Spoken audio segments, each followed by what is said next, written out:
and many thanks again for joining us for this day of talks about Manet and Morisot, their work, their world. My name is Emily Beeny. I'm Chief Curator of the Legion of Honor, and Barbara Wolfe, Curator in charge of European paintings, as well as the curator of the exhibition Manet and Morisot on view in our galleries.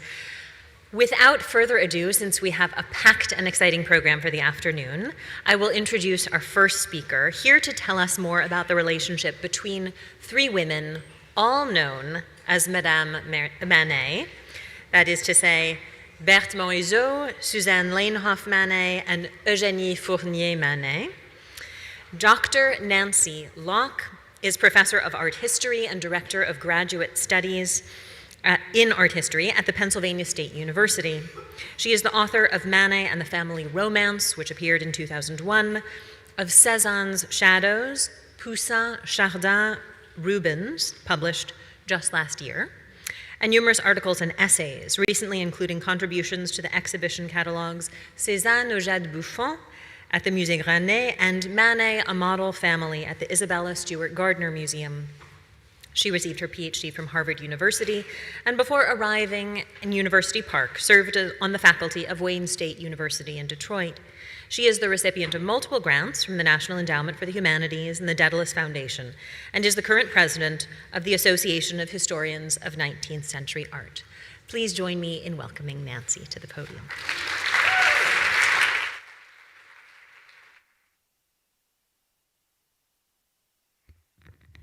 Thank you very much, Emily. And thank you for inviting me. I'm truly honored to be speaking today with this distinguished panel.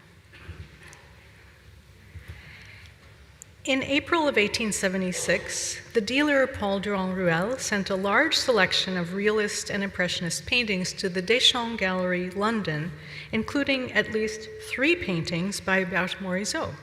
This one, The Harbor at Cherbourg, possibly among them.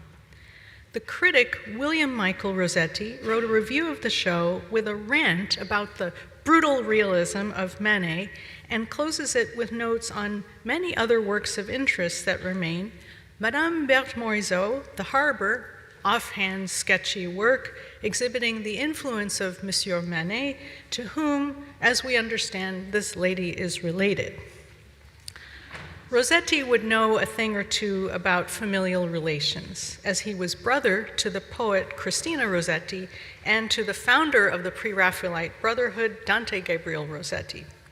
But his comment on Morisot remains representative of many mentions of her in the press during her lifetime, that her relationship to Manet was as important a point of reference as her sketch-like impressionist brushwork.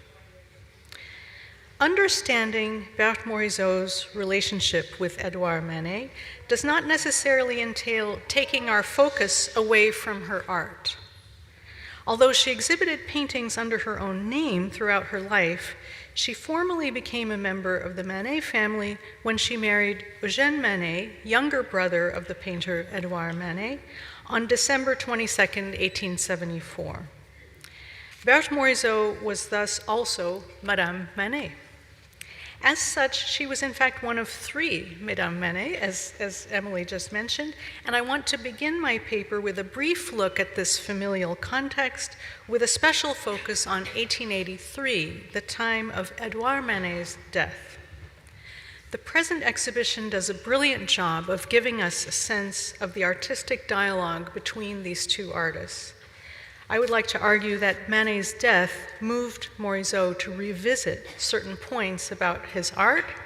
In a way, I want to consider their artistic dialogue as it continued past Manet's lifetime, with Morisot wrestling with his memory, as well as examples of his painting in ways that differed from the artistic exchanges they had while they were friends, colleagues, and in-laws.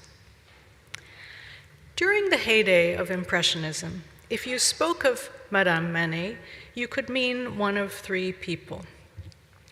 Manet's mother was born Eugénie Désirée Fournier, the daughter of the vice-consul of France in Sweden.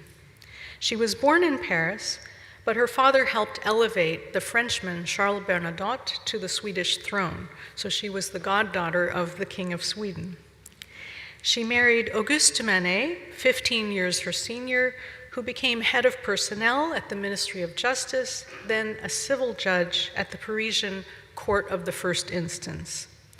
From her own mother, she inherited properties in Paris, Brussels, and Kortrijk, Belgium, a large farm south of Paris, and a substantial sum of money.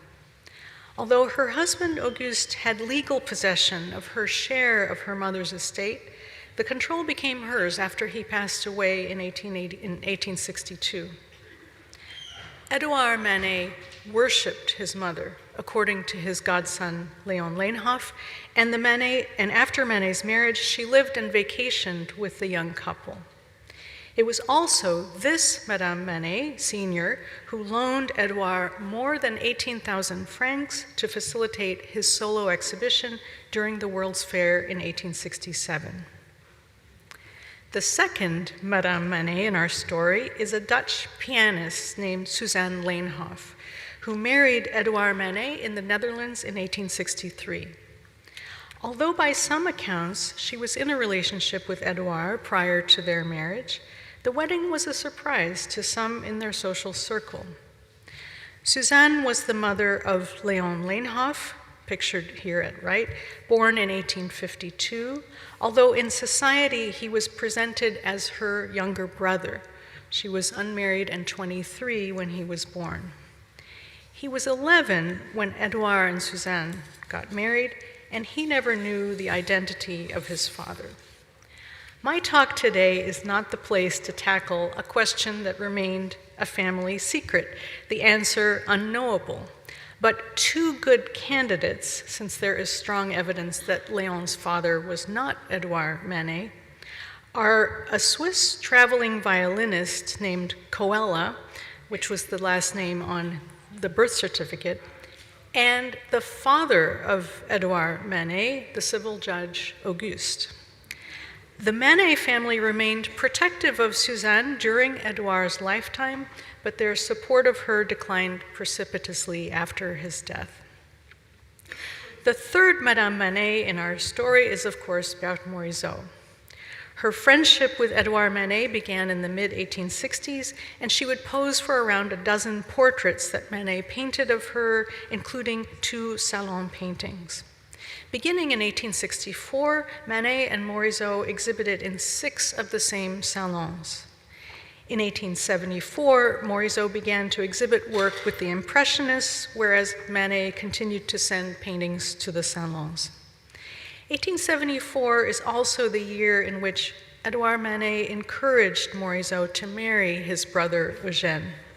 Morisot's daughter Julie recalled her mother speaking of Uncle Édouard convincing her of the virtues of marrying Eugène while she was posing for this portrait. Eugène was already courting her and sometimes painting alongside her. By the year's end, Morisot was not only officially an Impressionist after participating in the first independent exhibition of the group, she also became the third Madame Manet. As she wrote to her brother about a month after the wedding to Eugène, "I've found an honest and excellent young man who, I believe, sincerely loves me. I've entered into the positive side of life after having lived for a long time by chimeras." While we're looking at this portrait, notice the rapid flicker between light and dark, the simplification of the values of the face, and the way Manet shifts from sharp definition to blur. I want to turn now to 1883, the year of Édouard Manet's final illness and death in April. Manet stated in his will that he wished that his mother would continue to live with Suzanne after his death.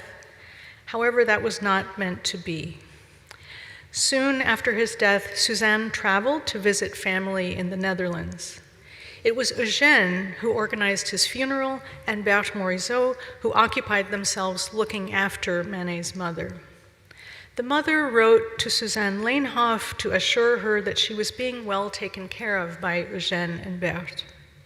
The letter also contained a proposition that Suzanne and Léon join with Madame Auguste Manet in renting an apartment in the spacious new home of Berthe Morisot and Eugène. For a short time then, the three Mesdames Manet were under the same roof, although Morisot did not move into the home herself until a little later in 1883. Having acquired a piece of land near the Place de l'Étoile in 1881, Berthe Morisot and Eugène took out a loan and invested a large portion of their money to finance construction of their home at 40 Rue de Villejuste.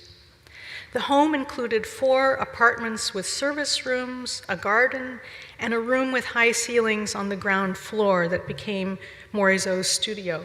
And in this slide, you can see how tall that ground floor is.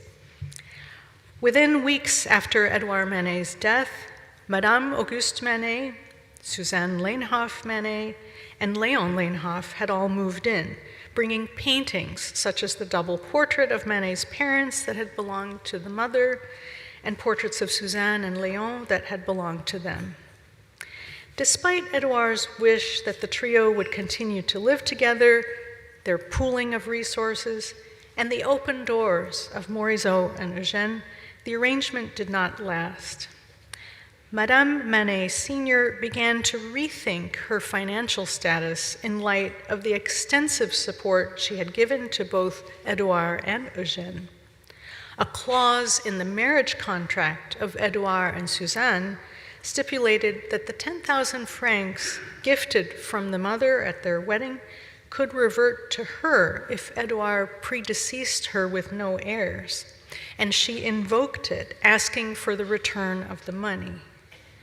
Suzanne, an artist's widow with many debts, was in no position to pay back a gift that had been given 20 years before.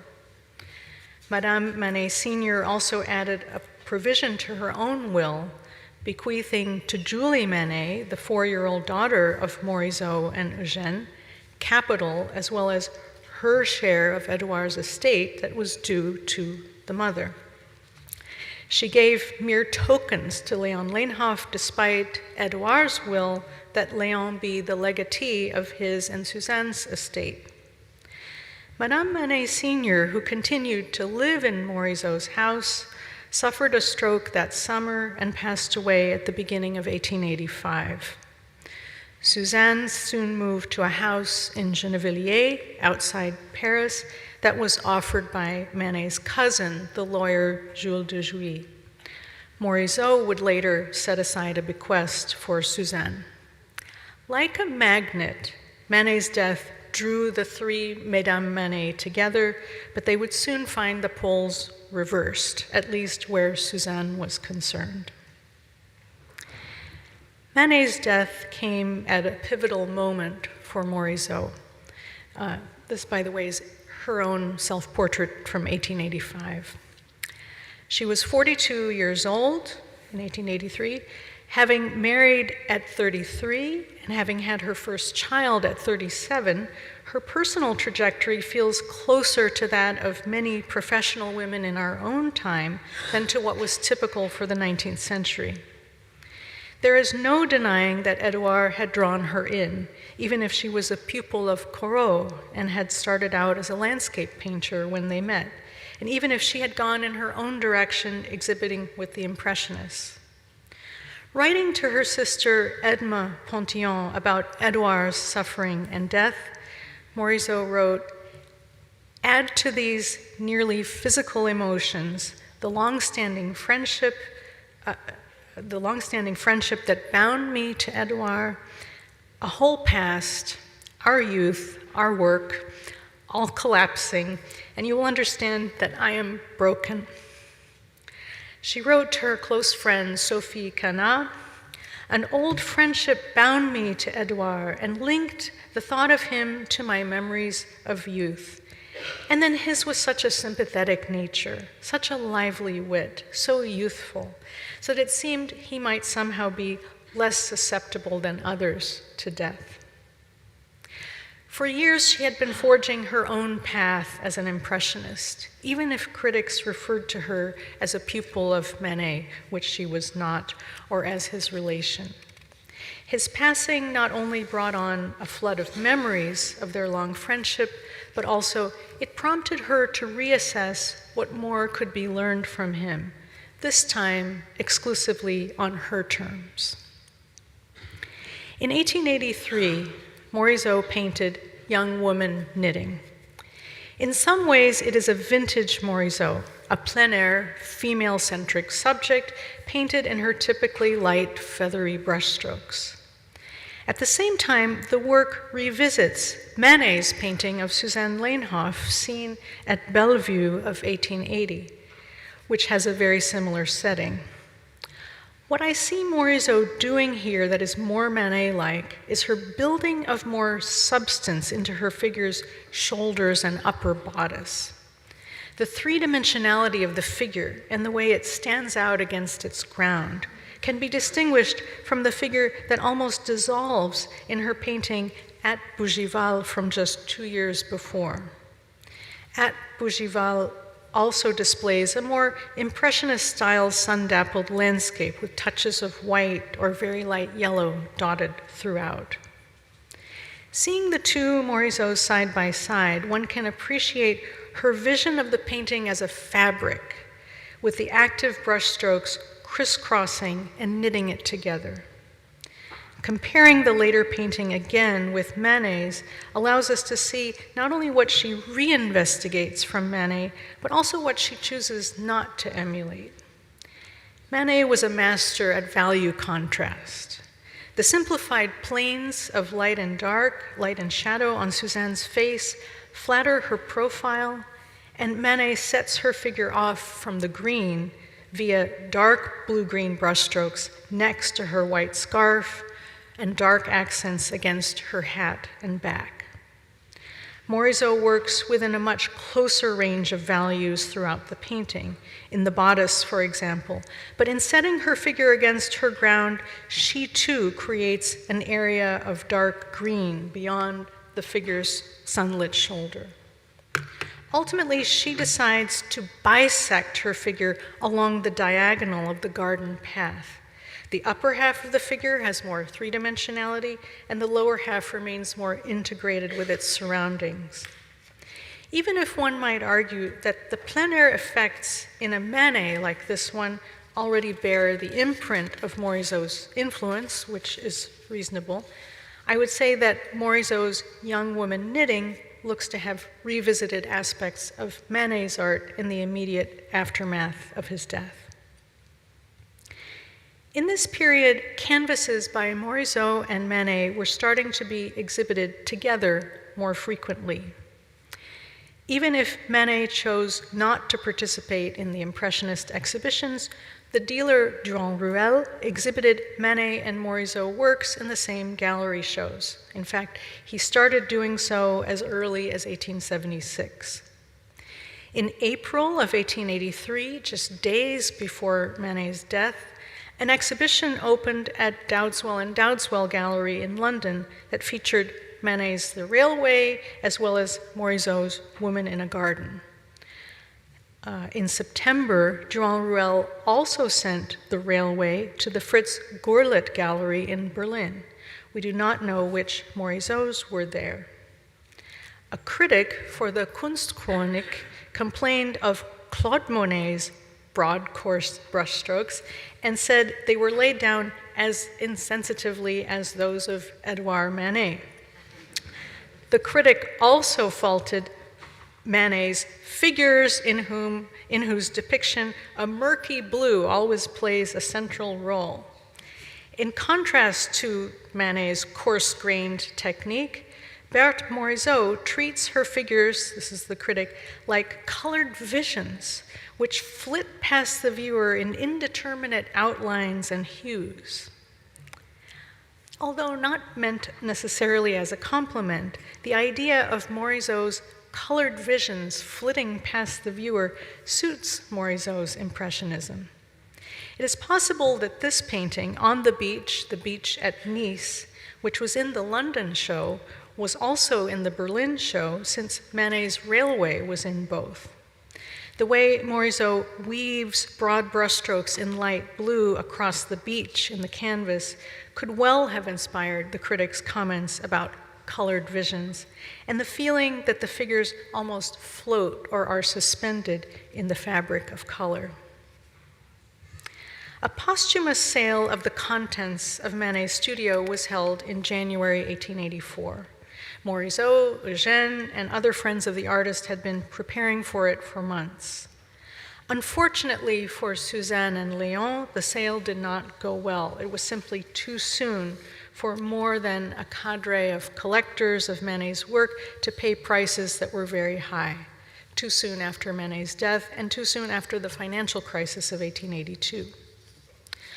Morisot and her husband did their best to protect Manet's work, and they also managed to acquire several paintings at the sale that Morisot would go on to treasure.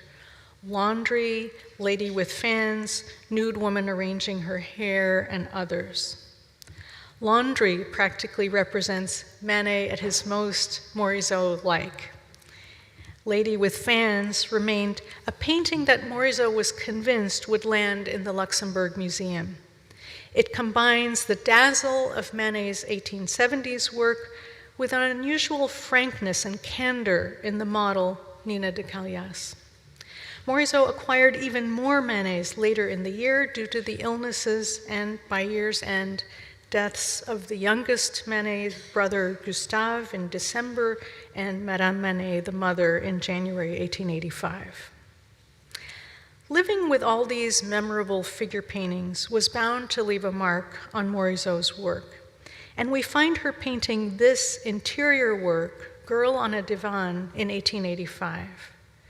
Morisot's light handling of the pattern on the fabric and the airiness of the model's hair certainly remain consistent with Morisot's particular brand of Impressionism. However, the model's relaxed pose and frontal expression coexist with careful modeling of her features, unusual for Morisot, and attention to a play of light across her face. The divan setting recalls Manet's Lady with Fans, a painting that Morisot now owned and lived with every day, even if the pose differs. The brushwork to represent the divan and the fabric wallpaper is similar. What I think Morisot began to grasp differently in living with this painting has less to do with matters of brushwork and more to do with the relation between the painter and the sitter, with the construction of a look. Manet's figures have often been valued for his representations of their autonomy. Especially notable is the agency of his female figures, whether that is the self-possession of the model Victorine Meurent in paintings like Le Déjeuner sur l'herbe, or indeed Berthe Morisot appearing as herself in the many portraits Manet painted of her. It seems that Manet's ability to establish the autonomy of the female figure was secured via the look. Manet's figures gaze out of the picture and toward the viewer. Manet did not just paint appearing or seeing and being seen. He painted consciousness. He painted the possibility of being seen by the subject of the painting, the figure looking out at us. Both realism and impressionism were movements that represented phenomena, exteriorities, conditions of light and weather, constructions of time, the physical facts of matter dominate. Yet for Manet, a figure was not an object to be painted in a certain kind of light, like the grapes on the ledge in the railway. A figure for Manet would always be the one who looks at me, as Sartre would say. And it is through that construction of a look back, that Manet's figures escape the condition of being mere physical phenomena. Living with this group of Manet paintings and that flood of memories of their youth nudged Morisot into reevaluating the way she handled faces. Girl on a Divan might still evidence the Impressionist color modeling of the light on her sitter's face and the dazzle of Morisot's typical scumbling of her collar. But her sitter here thinks, meditates, reflects. The face enters into an exchange with the painter and in turn with the viewer. The painting offers a different kind of experience from young woman seated on a sofa of 1879, and not just because the face occupies a larger portion of the canvas.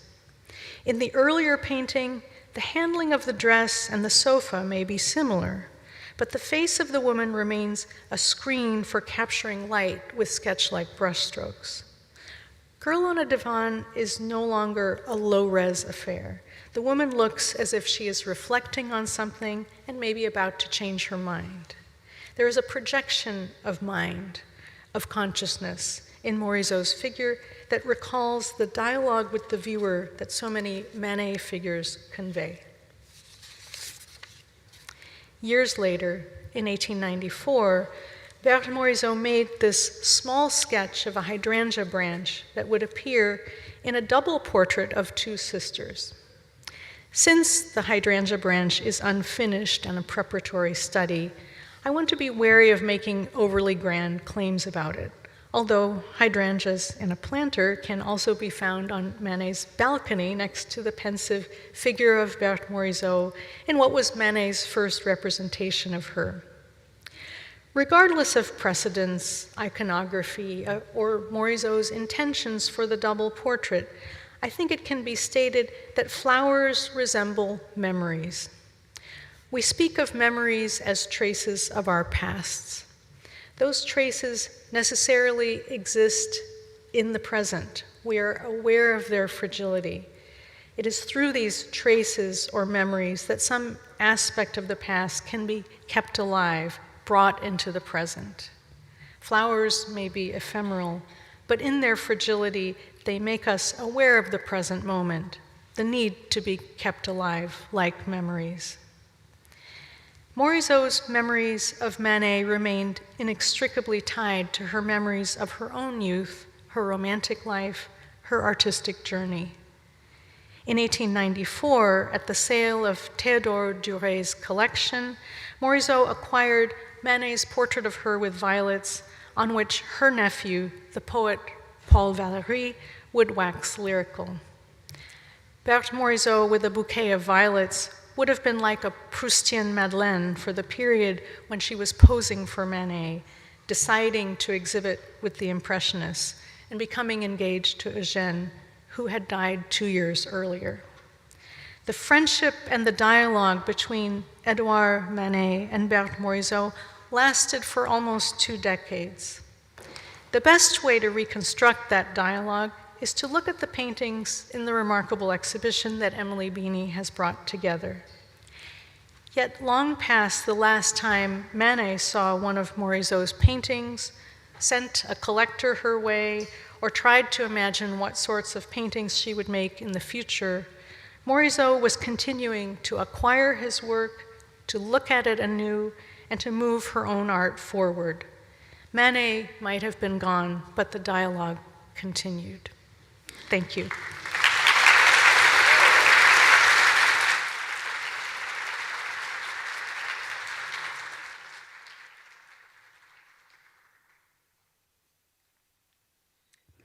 Nancy, thank you so much for that really quite moving paper. The question of where collaboration between two artists ends and meddling begins is a thorny one in the story of Manet and Morisot. Here next, to offer a conservator's insights into the question, is our next speaker. Anne Honigswald served as conservator of paintings at the National Gallery of Art for more than 40 years, focusing on the treatment and technical study of 19th and early 20th century European paintings, with a particular interest in artists' materials, processes, intended surfaces, and questions of finish. Having received her master's in art conservation from Oberlin College and the Intermuseum Conservation Association, she joined the gallery in 1977. Researching and treating too many paintings over the following decades to list in full here, suffice it to say that the beneficiaries of her study and care have included masterpieces by Manet, Cézanne, Degas, Cassatt, Van Gogh, and Picasso, and that her scholarship has been supported by fellowships from the Kress Foundation, the Center for Advanced Study in the Visual Arts, and the Getty Research Institute. Since retiring from the gallery and has continued to lecture and publish widely in the field. Please join me in welcoming her to the podium.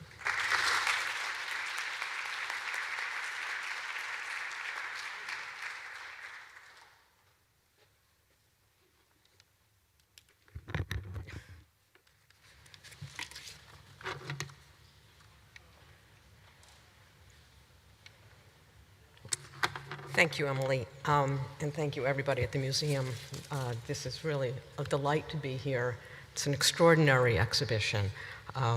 Wonderful group of people I'm speaking with, and it's always a treat to share what I've worked on at the National Gallery with what's going on today. And as Emily says, I'm going to talk a little bit about collaboration, if that's really the term we want to use.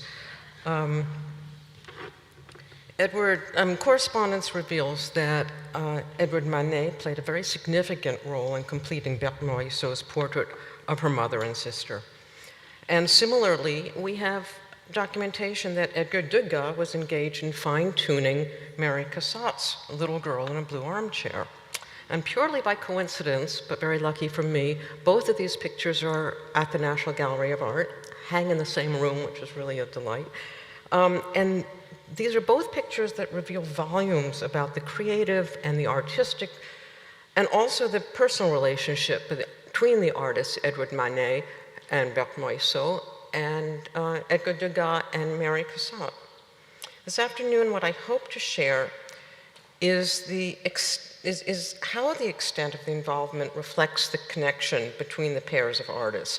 Now, as it's already been mentioned, neither Manet nor Degas were mentors to Morisot or Cassatt in the traditional sense of the word, but by examining the handling of paint, the choice of materials, and especially looking very closely at the pictures with X-radiographs and infrared images, which allow conservators, as Debbie's already mentioned, to peer beneath the visible paint layers, then we can perhaps attempt to assess the extent of involvement by these older artists and perhaps identify if this collaboration, which I use in quotations, was just encouragement, or was it intervention, or was it perhaps even exploitation?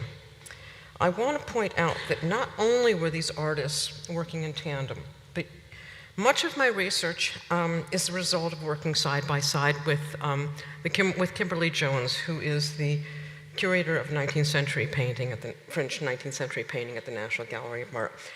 We feed off of each other. We joke that we share a brain. And I'd like to think that we are a little bit more like Cassatt and Degas rather than Manet and Morisot. And I'll explain that and explain what I mean as we go along. To give a little background, the 19th century was a very exciting time for artists. Many barriers broke down. There were restrictions in the past for where people could exhibit, what could be exhibited, and these things were sort of falling apart. They were less rigid, and what was also tremendously exciting was that there were new materials that were really flooding the market, and they were readily available. Now, Berthe Morisot's fine, almost flickering brushwork, interpreted as some as being unfinished, is very much unlike the bold handling that we generally associate with Manet. And yet it should be pointed out, as we know from the exhibition, that certain Manets are nearly indistinguishable from Morisot's work as far as the handling of paint goes, and also subject matter. As much as Morisot and Manet, as much as Manet has been touted as modern in his focus, I'm really tempted to suggest that Morisot's technique and use of materials may be much more experimental. She frequently painted on unprimed or raw canvas. She allowed the character of the linen to remain exposed and become incorporated into the composition itself. And in addition, by not preparing her supports with her traditional ground, her paint layers would often dry with a matte effect because the oil paint was being leached into the substrate.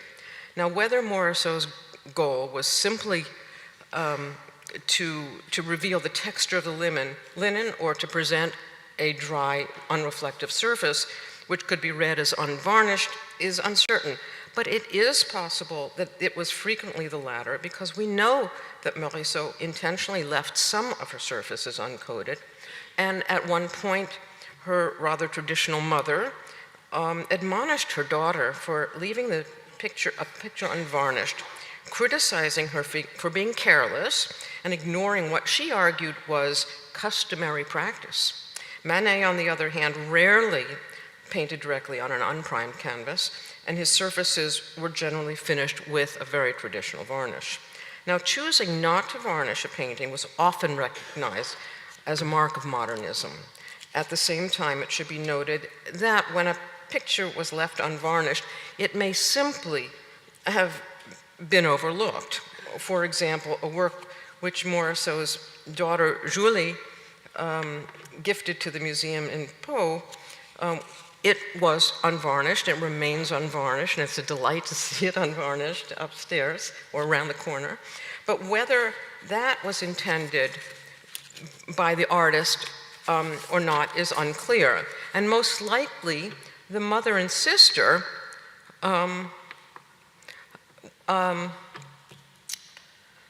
which was whisked off the easel and carted in haste to meet the entry deadline for the 1870 Salon, would most likely have been entered unvarnished, because artists knew perfectly well that it was essential to wait a certain amount of time between allowing the paint to dry and applying a surface coating. Now, similarly, Cassatt and Degas handled their materials differently from one another. And although I should point out that they were both more experimental in their approach than many of their fellow artists, while generally they painted with conventional oils, the two artists also chose to use water-based materials such as tempera or distemper or gouache. They used pastel and cassine, which all dried with a flat and surface. And they even had metallics, as we've heard earlier, in their toolbox.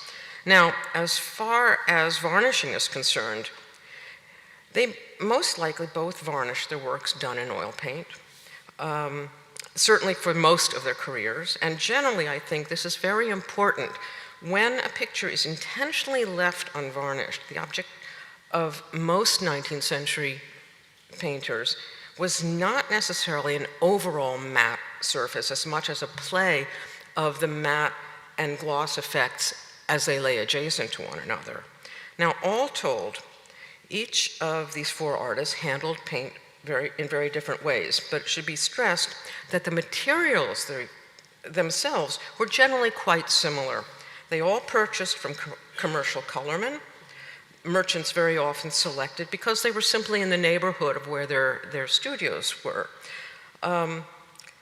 Generally, Morisot used a nearby supplier named Moirina, who Manet also frequented.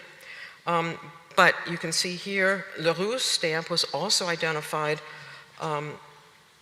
and he was equally as convenient. The artists were not grinding their own pigments. They were buying their tubes of paint and generally selecting already stretched canvases available in standard sizes. You can see these identified by the stencil on the back of this picture from the Nelson Atkins. Now, these were offered in a broad choice of ground preparations in terms of color, texture, and absorbency. There were literally hundreds of different grounds that they could purchase in the late 19th century. Now, if an artist desired a non-standard size, they could always order it specially, and it was advertised as available in less than 24 hours if you did that. Or as all four artists did, occasionally they might extend the tacking margins to sort of increase the dimension. They could add canvas, they could cut off a section, they could take part of their canvas and fold it around the back of the stretcher. In one instance, when Cassatt chose to visibly but not physically change the dimensions of her picture, what she did was she pushed her finger into the wet paint and she quickly slid it across. This was done as a guide to the framer to know where to crop the composition without restretching the canvas. Cassat's initial encounter with Degas' art prompted her to say, "It changed my life." And Degas, upon seeing Cassat's work for the very first time, remarked, "There is somebody who feels as I do." And it's not a surprise that they worked in a similar vein. What truly connected them was their seriousness about art, their experimental approach, and an inexhaustible passion for creating art. Mary Cassat's Little Girl in a Blue Armchair is a fairly large canvas. It's painted very boldly in terms of handling of paint. The composition and the intense palette, the edgy pose of the little girl, and also what I love is this willingness to expose the process of painting to the viewer. In a letter which Cassat wrote to her dealer Ambroise Vollard in 1903, nearly a quarter century after completing the work, she recalled that Degas, quote unquote, not only advised her as she painted the picture, but he worked on the background. As a conservator with a particular interest in artist process, as Emily mentioned, I was curious to know if I could extricate Degas' intervention from Cassat's hand. I knew that distinguishing the pigments that she used from Degas would not define who applied the paint, because we know that Degas simply picked up her palette and used her brushes. I recognized that in order to characterize the two hands, it really would have to be based on the handling of paint and the individual stroke of the artist. Now, using microscopic examination, I was able to look very closely at the paint layers and navigate the development of the picture. In addition, the X-radiograph allowed me to see through all of the layers of the painting. But the infrared image, in this case, happened to be more telling, as it read through, it read what was directly underneath the paint layers. It revealed the artist's underdrawing and artist changes. These were things that weren't visible on the surface. What drew my particular attention in the infrared image were the slanted intersections between the floor and the background. The manner in which the walls merged as they came together was entirely characteristic of Degas, and his attraction to these sharp angles, which you can see here. Over and over again we see these. Yet, for the most part, this was not Cassat's tendency. She generally depended upon straight lines. Usually they were running, or obviously always they were running perpendicular and parallel to the edge of her picture. Her compositions were more often somewhat static and predictable because of this, and a diagonal would actually generate more energy, if not a certain tension in the picture, and this clearly was not her choice. In addition, the area of intersection had been softened by being blurred or braiding the paint layers. And this practice was so familiar in Degas' work, sort of a negative or subtractive process whereby removing paint added a new textural element. For Cassat, again, this was something that was less common, at least certainly at this point in her career. And it should be noted that Degas came to this practice quite intuitively. He was already a printmaker, and removing material and wiping the plate or the ink was an integral part of printmaking. Cassat was not yet actively engaged. So infrared imaging exposed Cassat's original meeting of wall and foreground running parallel to the top edge of the picture.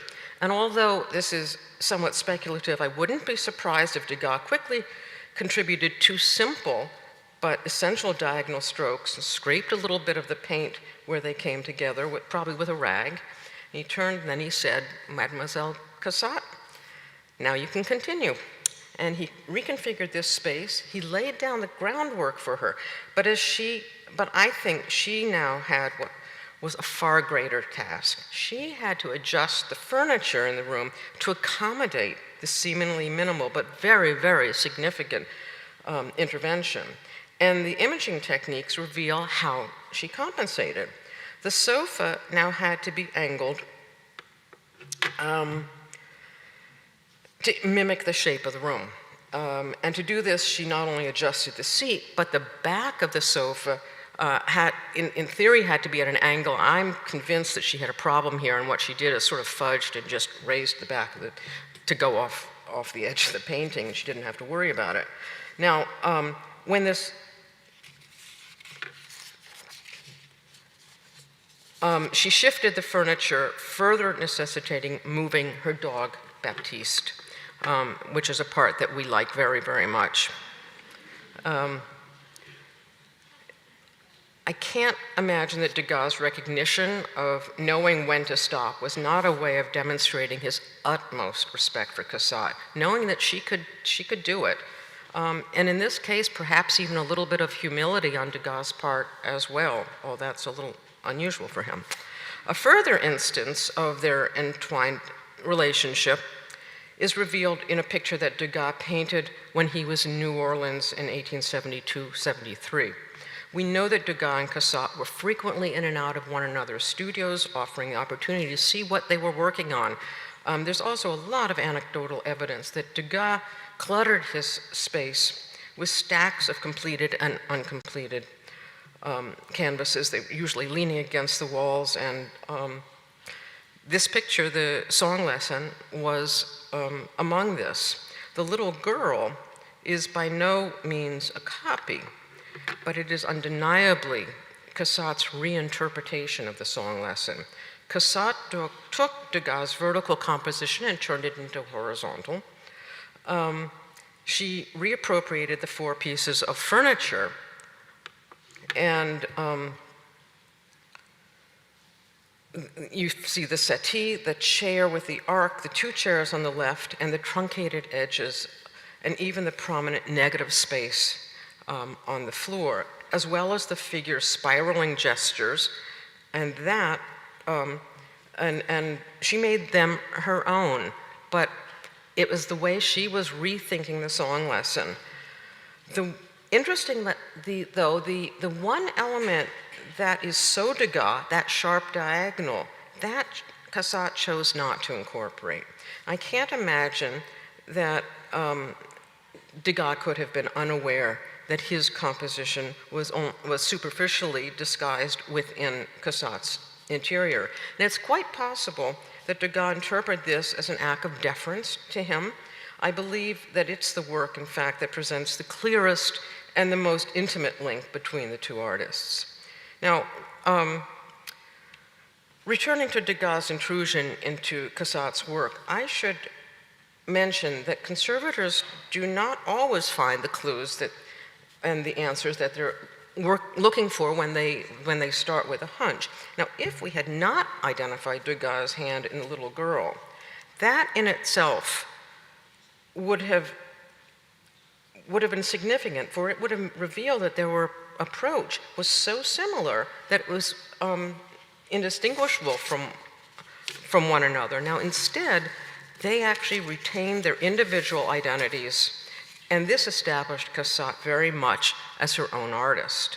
Degas was respecting her independence and was engaged in a very reverential way, I think. But can the same be said for Manet when he integrated himself into Morisot's portrait of her mother and sister? 8 years before Cassatt painted her picture of the little girl, Berthe Morisot had a similar, but in the end, less satisfactory encounter with Manet. She had finished the double portrait and intended to submit it to the Salon in 1870. Now, through letters between Morisot and her sister Edma and Morisot's mother and sister, we have a sense of the evolution of this picture. The deadline for submission to the Salon was imminent, and Morisot showed the canvas to the artist Puvis de Chavannes. His response was not as positive as Morisot had anticipated, and on his recommendation, she reworked the face of the mother. At this point, I believe she was losing confidence in her own ability, and then she sought Manet's advice. Apparently, according to Morisot, he found it very good, but faulted Manet Morisot's head, prompting the artist to rework this section of the picture yet again. However, he still seemed to think it was necessary to intervene, and he proposed, and I quote, "Put yourself in my hands." I think this is always a dangerous invitation by anybody. He took her brushes and her palette, and in the same way that Degas had done with Cassatt. But there the similarity ends, and as Morisot remarked, this is where the misfortune began. The contrast of Morisot's near-historical tone and Cassatt's matter-of-fact telling the story reflects when their letters were penned, and I think this is important, because Cassatt was recalling an incident that had occurred 25 years earlier. Morisot was responding within hours of the intervention, and even her mother, Morisot's mother, who laughed at the situation apparently, much to Morisot's distress, remarked that her daughter might be overreacting. Unlike Cassatt, who we can imagine was appreciative of the subtle but significant modification that Degas made, Morisot was devastated and utterly appalled that Manet worked on the picture for an entire afternoon, as she angrily criticized the extent of his involvement, explaining nothing could stop him. From the skirt, he went to the bust, from the bust to the head, which of course she had already reworked herself, from the head to the background. And 4 hours later, he departed, after forcing Morisot to place the canvas on the handcart to be delivered to the salon, despite telling her mother that she would rather be at the bottom of the river than learn that her painting had been accepted. She probably didn't even want to acknowledge that it was hers. But is it hearsay and the overreaction of an artist who must have felt both challenged and insulted, or can these alterations be substantiated in the conservation studio? Now, although both imaging techniques, infrared scanning as well as X-radiography, reveal changes beneath the paint layer which aren't visible to the naked eye, even without technical imaging, a great deal is learned about the development of the composition simply with the naked eye. Now, clues often appear directly on the paint surface, which suggests where changes have been made. There's no question that dried impasto, or thick textured paint in the bodice, indicates that fresh strokes were applied over already completely dried layer. This is implying that there was a good deal of time that must have passed before these alterations were made. And yet the reticulation and cracks in the hair and elsewhere on the painting suggest that the lower paint layers may still have been wet before further paint was applied. And in drying, there was a shrinkage that developed, which manifested as wrinkles. Now, very likely, this was the result of Manet's repainting the areas that Morisot had just worked on a day before in response to Puvis' criticism. Now, an X-radiograph reveals the density of materials, and the most noticeable element we observe is the very different appearance in the two faces. Madame Morisot's face, the face which we now know was so heavily reworked, is painted using a layered brushwork in lead white paint, as is the area of her collar and the cuffs. Now, lead white is a very dense pigment, and it limits the penetration of the X-rays and then reads as an opaque white area. This contrasts with the immediacy of the thinly painted face of her sister, Edma, which exploits the delicate layering and the intermittent scraping and scratching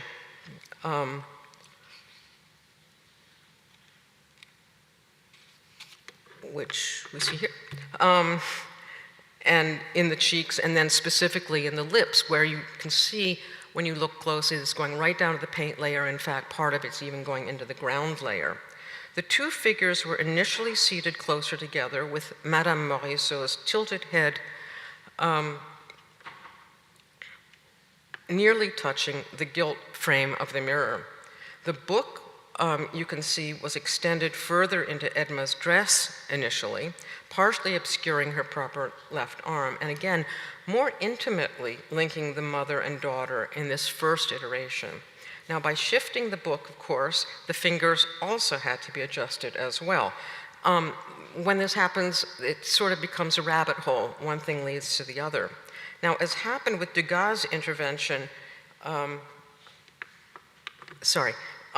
into Cassat's picture, Manet, according to Morisot, simply picked up her palette and brushes and started his intrusion into the picture. I mention this because, again, it implies that we can't expect a different choice of pigments to distinguish one hand from the other, because they, again, shared a palette.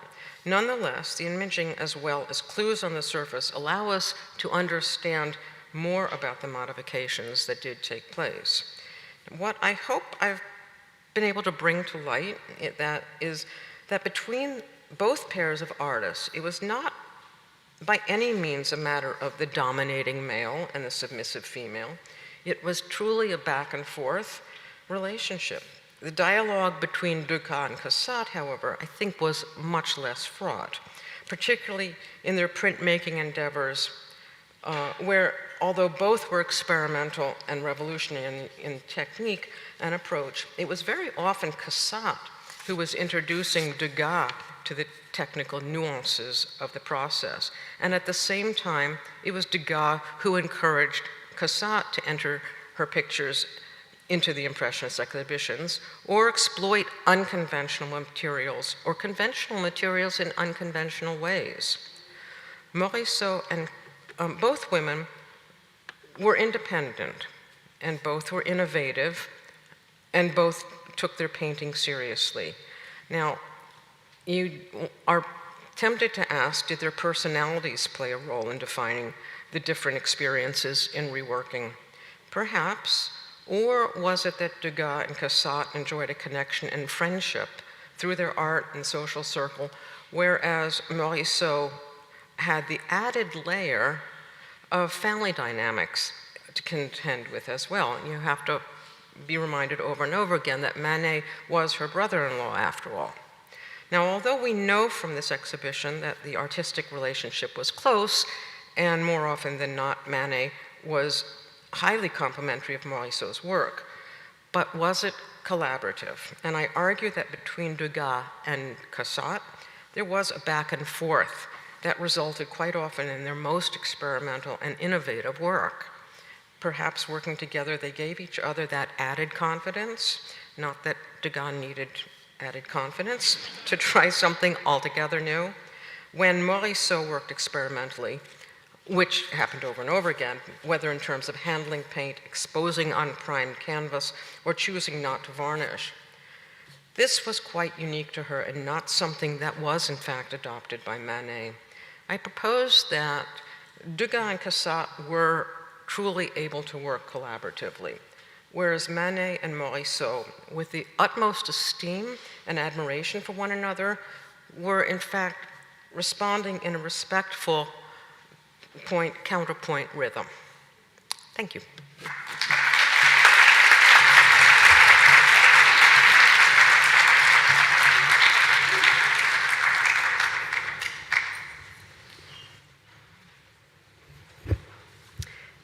Thank you so much, Anne, for that wonderful and illuminating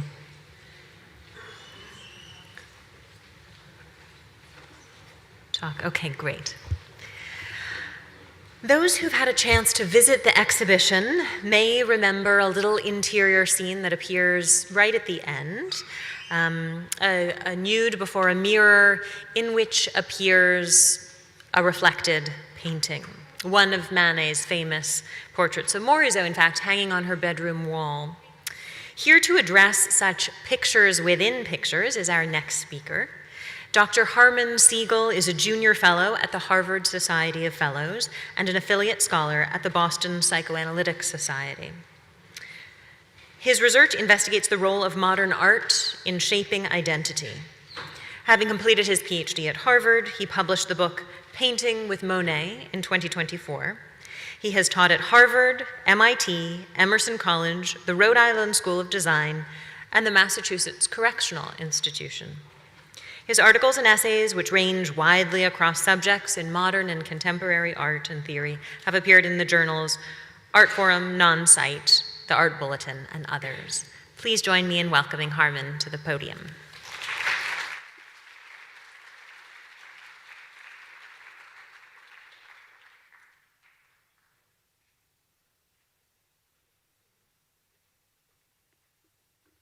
Thank you.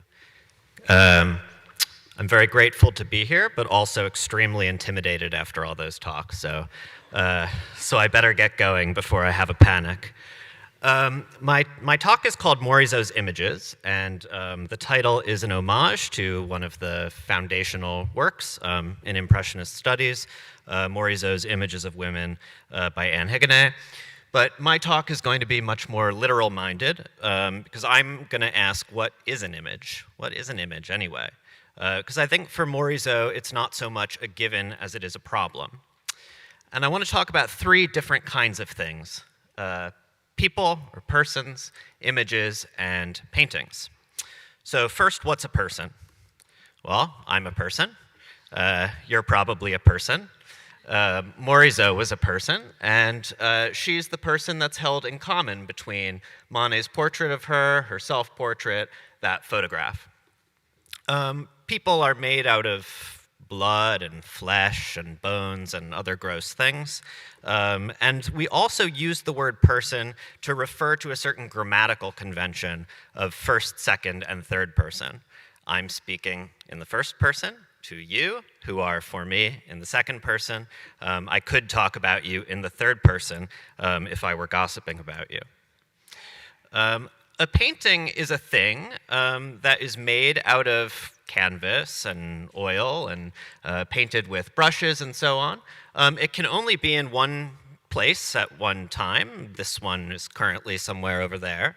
They tend to be in frames. And if you are okay getting in a lot of trouble, you can touch them. You know, you could rub your hand on them.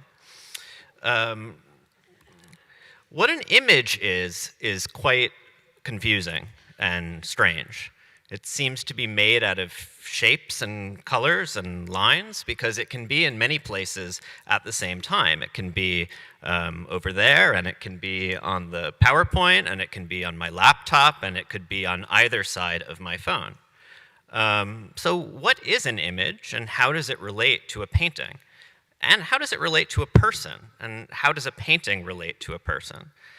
These are my questions, and I want to address them through a very particular image, and that is this one. This is Morisot's image of Manet's image of her. As Emily said, it's found in the top left of this painting, seen reversed in the mirror. And we could look at it like this, or we could look at it like that.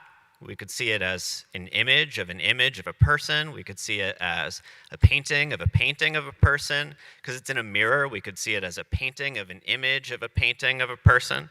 So why does this matter, and what does it mean, and why is Morisot doing this? Well, she also includes that painting as a painting within a painting a couple more times. There's this one where you can see it in the top left, and there's this one where you can see it in the top right, distinct, but somewhat indistinct, but still legible. Right, so we want to know what's going on here, or what's going on here. And I'm now going to just bombard you with images within images. I'm going to move too fast and furiously for you to really be able to keep track, just because I want to demonstrate that this is a real problem, not one that I'm imagining. If you want a list, you can email me. I'm happy to give them to you. But we've seen this one, Manet's portrait of Morisot, that has a Kuniyoshi Utagawa painting in the background, or print, rather. There's Manet's portrait of Zola that has a bunch of them, including his own reproduction of his painting of Olympia. We've got Renoirs, that includes a Chinese figure vase from the 18th century, as well as Monet's copy of Velázquez. We've got this Degas portrait of Tissot that has Northern Renaissance painting and a Japanese print. We've got this one of Caillebotte, and it's a self-portrait where he's painting in the mirror, so the painting behind him is also reversed. It is Renoir's Dance at the Moulin Galette. Or most systematically, we have Basile's view of his studio, which includes in it portraits of some of his friends, including Monet and Renoir, and it has on the wall his works as well as theirs.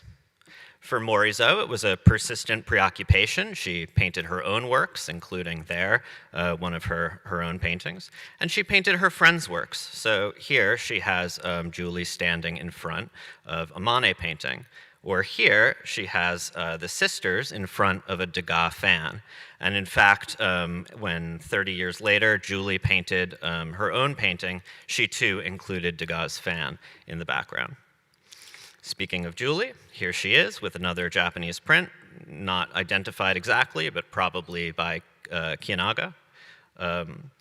Here's a woman with a fan, and that fan has a picture of a shepherdess on it. Here's Morisot's portrait of her niece, and that has on the back behind it a photograph that shows Morisot with her husband and with Julie. And even the picture of Julie has another painting within it on the top right. So if the one on the left is the sitter's mother, the one on the right is the sitter's father, painted by Degas. So, okay, what's going on here?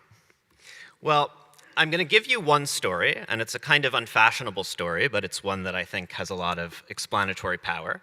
And then I'm going to tell you some problems with that story, and I'm going to try and give you a synthesis of them. And this story belongs to a man called Clement Greenberg, one of the really great American art critics, seen here with a couple of his friends. And Greenberg wanted to explain what is modern art and what makes it different from the art that came before. He tells us that realistic art had dissembled the medium, using art to conceal art. And what he means is that when an artist like Bouguereau cultivated his skills, learned to handle his brushes and so on, the purpose of his skill was to efface his own mark-making. To paint very thin, very small, very blended brushstrokes that go into each other, and that make the entire painting appear as an image on the world, sometimes compared to a mirror, sometimes compared to a window. But the idea that the image and the painting fuse as one thing. The painting is supposed to almost disappear as a transparent plane of glass. On the other hand, modernism used art to call attention to art. And what does he mean by that? He says, the flat surface, the shape of the support, the properties of the pigment, these came to be regarded as positive factors to be acknowledged. I include here a painting by Bill Scott, who is not only a very interesting painter, but also one of our foremost authorities on Morisot.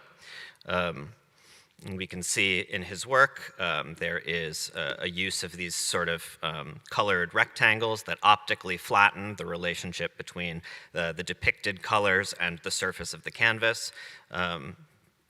There is also this kind of squiggle that plays with the possibilities of paint as it thins and thickens, keeping us aware that it is a material thing. And that also kind of invokes his hand as he's moving it. And then probably most pertinent to Morisot, there's the way that the image seems to stop short of the edge of the canvas. We saw this already in Devi's talk, which seems to establish a tension between the image and the painting, to say image does not equal painting. Now, Greenberg tries to establish a genealogy for this, and he says something that I think is probably not right, as I'll show you, that painting needs to embrace its nature as a purely optical experience, as opposed to one associated with tactile associations, so sight but not touch. And he says that Manet is the first modernist by virtue of the frankness with which he declares the flat surface of the painting. So we can think here of the bather there in the background, who's way too big for where she is in perspective, which seems to flatten the image, or the multiple shadows going in different directions, or the very frontally, starkly lit nude in the foreground, who looks almost like a playing card sitting on top of the painting. The Impressionists left us under no doubt as to the fact that the colors they used were made of paints that came from tubes or pots. There we've got the Morisot zigzag, which keeps us again aware of the properties of paint as it moves across the surface and reminds us of her hand as she makes them. And once again, we have the image stopping short of the canvas, seeming to emphasize its shape, but also to draw a distinction between the painting as an object and the image as whatever strange kind of thing an image is.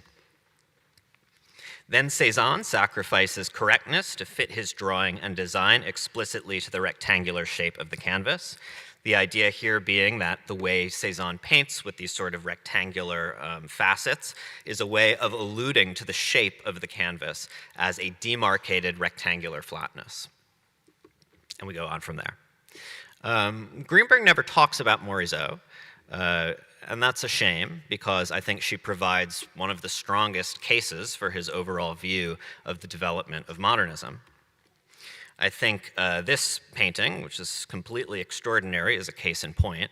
It shows two linens, and presumably these are white linens, and there's a joke being made, right, about the relationship between the depicted fabric and the actual fabric. We have a picture of white linens that is made out of a canvas. And the marks on the linens are various color, which is to make us aware of the way that every color is affected by all the colors around it and the reflected light. But of course, that's true not only of the depicted linen, but of the painting itself. So we can see in here something like, the kernel of an idea that would ultimately be realized in something like Joubert, who puts on the edges of the canvas very thin lines of black, red, green, blue, in order to change the way that we see the expanse inside, to make us confused as to where the painting stops and the image begins, if there is such a thing. Now, Morisot has a bunch of techniques for establishing this tension, keeping it tense. Instead of treating painting like a window, she treats windows like paintings. We can look at a work like this, and if we just sort of shift our mind a bit, we can see the windows as representations of paintings. The style of the brushwork is such that it doesn't seem to disappear the way that a window pane should.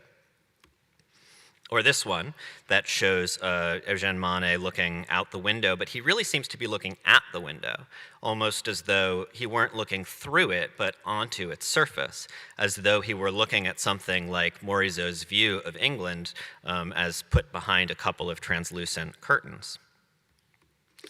Then there's Morisot's famous threshold pictures, where the painting is divided in two registers, one in a foreground and one in a background, but where the kind of pictorial flatness of the background that also resembles stylistically the kinds of work being done by her peers seems to put us in doubt as to whether we're seeing the world, the image of the world, the painting of the world. Or this one, where the railing of the boat seems to double as a picture frame, as though we were looking at a painting that's sort of tilted toward us. And my wife pointed out that the signature is on the bottom right of the railing, like as though it were on the bottom right of the painting. So we can see the picture there, as a kind of surrogate for even the works in Morisot's own hand that would be depicting the world in this way. Instead of painting becoming a mirror becomes a painting. And you look at the way Morisot represents the mirror with this play of very opaque whites and blacks and this just absolutely knockout, dab of, I guess, what is it, lead? A very thick impasto white there on the top that seems to declaratively say, like, yes, this is me. This is my hand. This is a painting. Now, a Greenbergian would look at this painting and point to the many rectangles within it that seem to allude to the shape of the canvas, or most especially to the partition that is established by the portal of the door there, that allows us to see the place with the figure as a kind of image within the image, as belonging to a separate register.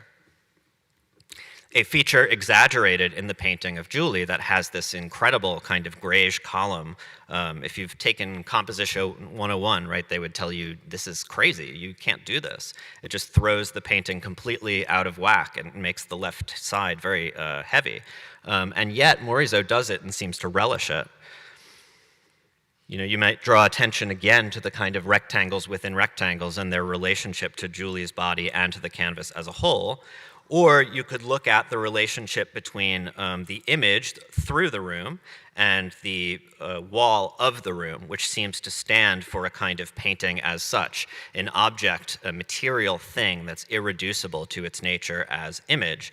And Morisot even draws us into this with this strange black contour that is so palpable for what it is. What is it supposed to be?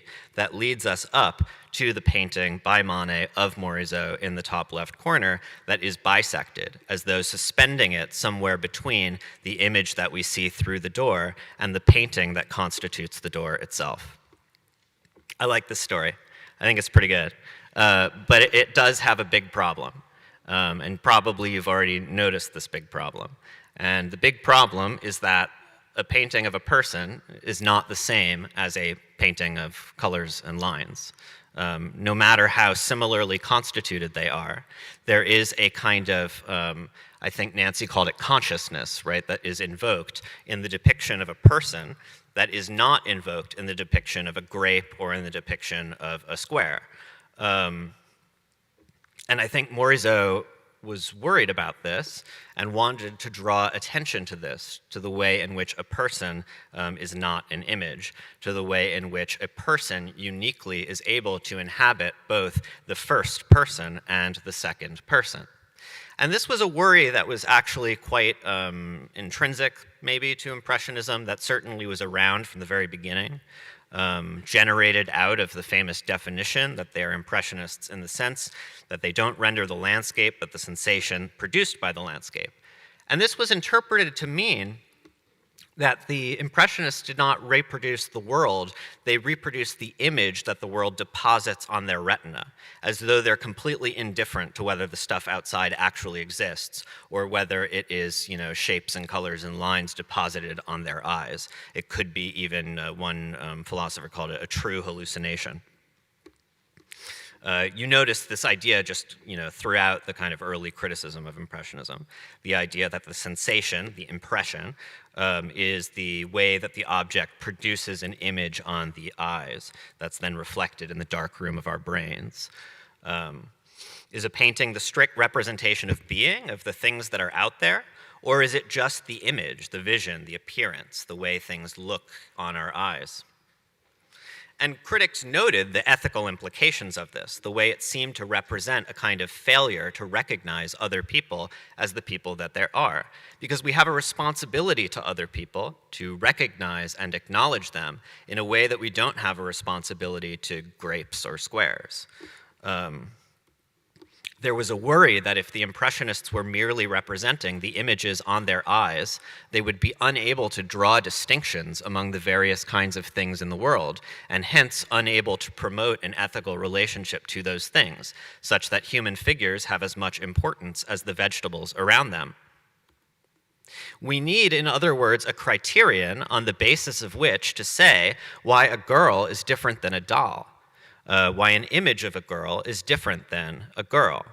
And I think all the Impressionists that struggled with this question had their own techniques for doing this, for creating this differentiation and responding to this problem. And if you're interested in that, I know a really excellent book that you can look at and read about it. But I do want to go back to my main topic, and here to point out, right, that the woman is looking in a mirror. She is looking at herself. She is inhabiting the first-person point of view and looking at herself as though in the second person, but not truly in the second person. The question of what we see in a mirror is a really mysterious thing. Are we seeing ourselves? Are we seeing an image? If you've seen the movie Duck Soup, you know, are we seeing a person dressed like us that's imitating our movements? And I think that Morisot, in order to show that a person is not an image, wants to draw an analogy between the way that an image is not a painting. So look at the way that she's rendered the woman, yeah? The way that she's left the ground around her as this kind of halo, as though to say she's separating this object as a distinct one among the represented objects and tying it to the physicality of the material that's constituting it as a painting.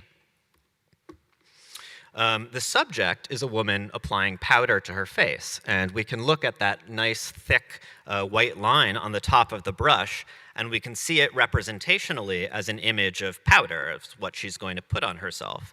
But we can also see it as this incredibly tactile stuff that's hanging off the surface of the painting. And we can look at the way that the stuff on the brush that has this representational function is made out of the same stuff as the background, as though to say, touch is very important here, and to make us ask what is happening with touch. Because, of course, touch is something that we do first personally. When we apply a brush to our face, we feel the sensation on our cheek. And to look at someone who is touching themselves is, again, a kind of strange thing, because you are not feeling what they feel. You're not feeling the brush on your cheek because you're looking at her putting the brush on her cheek. You seem to share somehow vision in a way that you don't share touch. And yet, if you've ever had a brush touch your cheek, you are able to imagine what it would be like first personally to do so. The second personal nature of the painting jars up against the first personal nature of what the painting represents.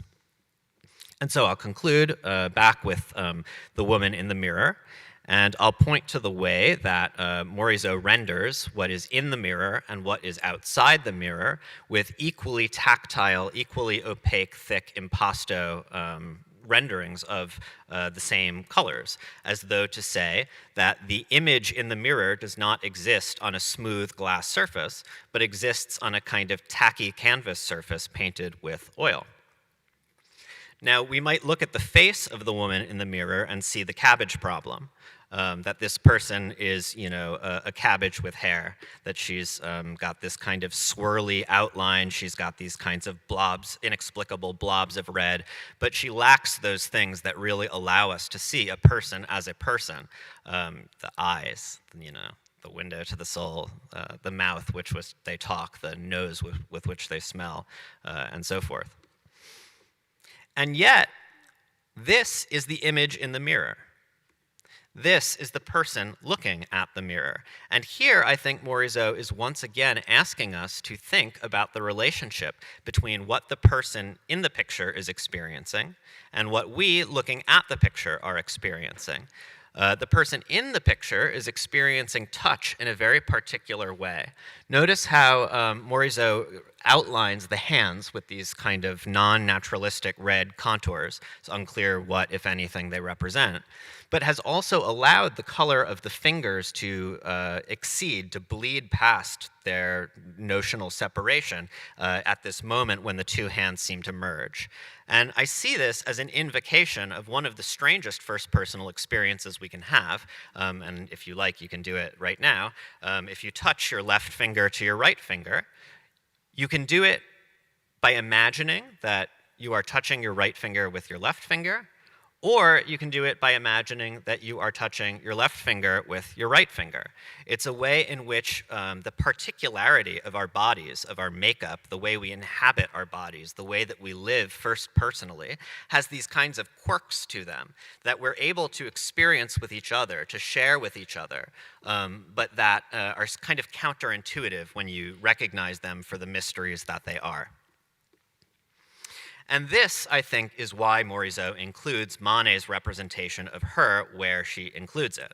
I would note the arcing strokes that seem to connect the painting with the woman in the mirror, as though connecting the painting to the image as two modalities of sight. Because, of course, it matters that for Morisot, the painting is an image of her. It is Manet's second personal encounter with her first personal experience. And now she is representing, second personally, Manet's second personal representation of her first personal experience. She is recognizing herself as an image, but recognizing herself as also more than an image, as a residual bit of stuff that can't be contained within the untouchable shape and color. And here I think it matters that what we're looking at, again, is a painting in a mirror, because if you imagine then where the painting must be as it's reflected there, it must be in the position that we, the viewers, and Morisot, the painter, was. Manet's rendering of Morisot's face must be, relative to the image of the woman's back, the same as Morisot the person is relative to the actual woman's back. And so Morisot is associating Manet's second personal view of her with her own first personal experience of herself and her second personal experience of Manet's first personal experience of herself. All right. Thank you very much.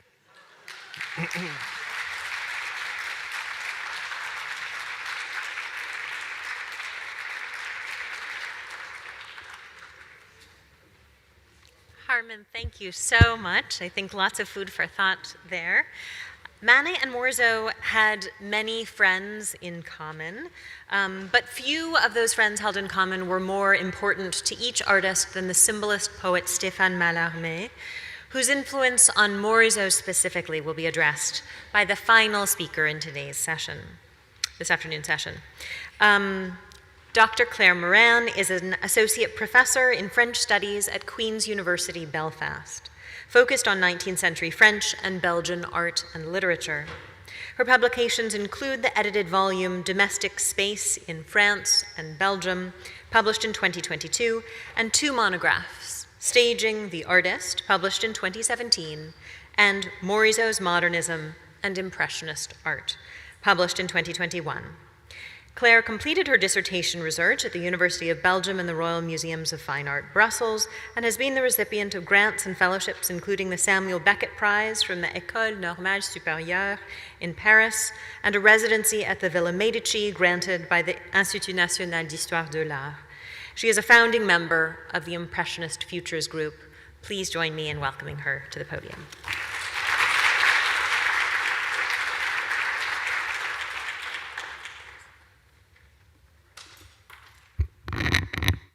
Thank you very much, Emily, and to all of the team here at the Legion of Honor. So, as I said, we're going to be talking about Stéphane Mallarmé.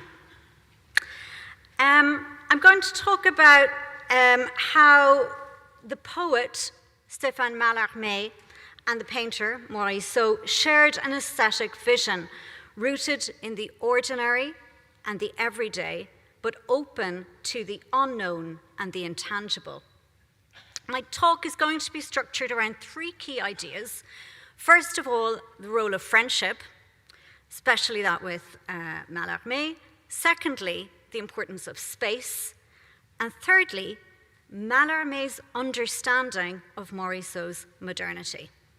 And so here we have the picture, of course, the well-known picture of Mallarmé by Manet, and we have Morisot's self-portrait.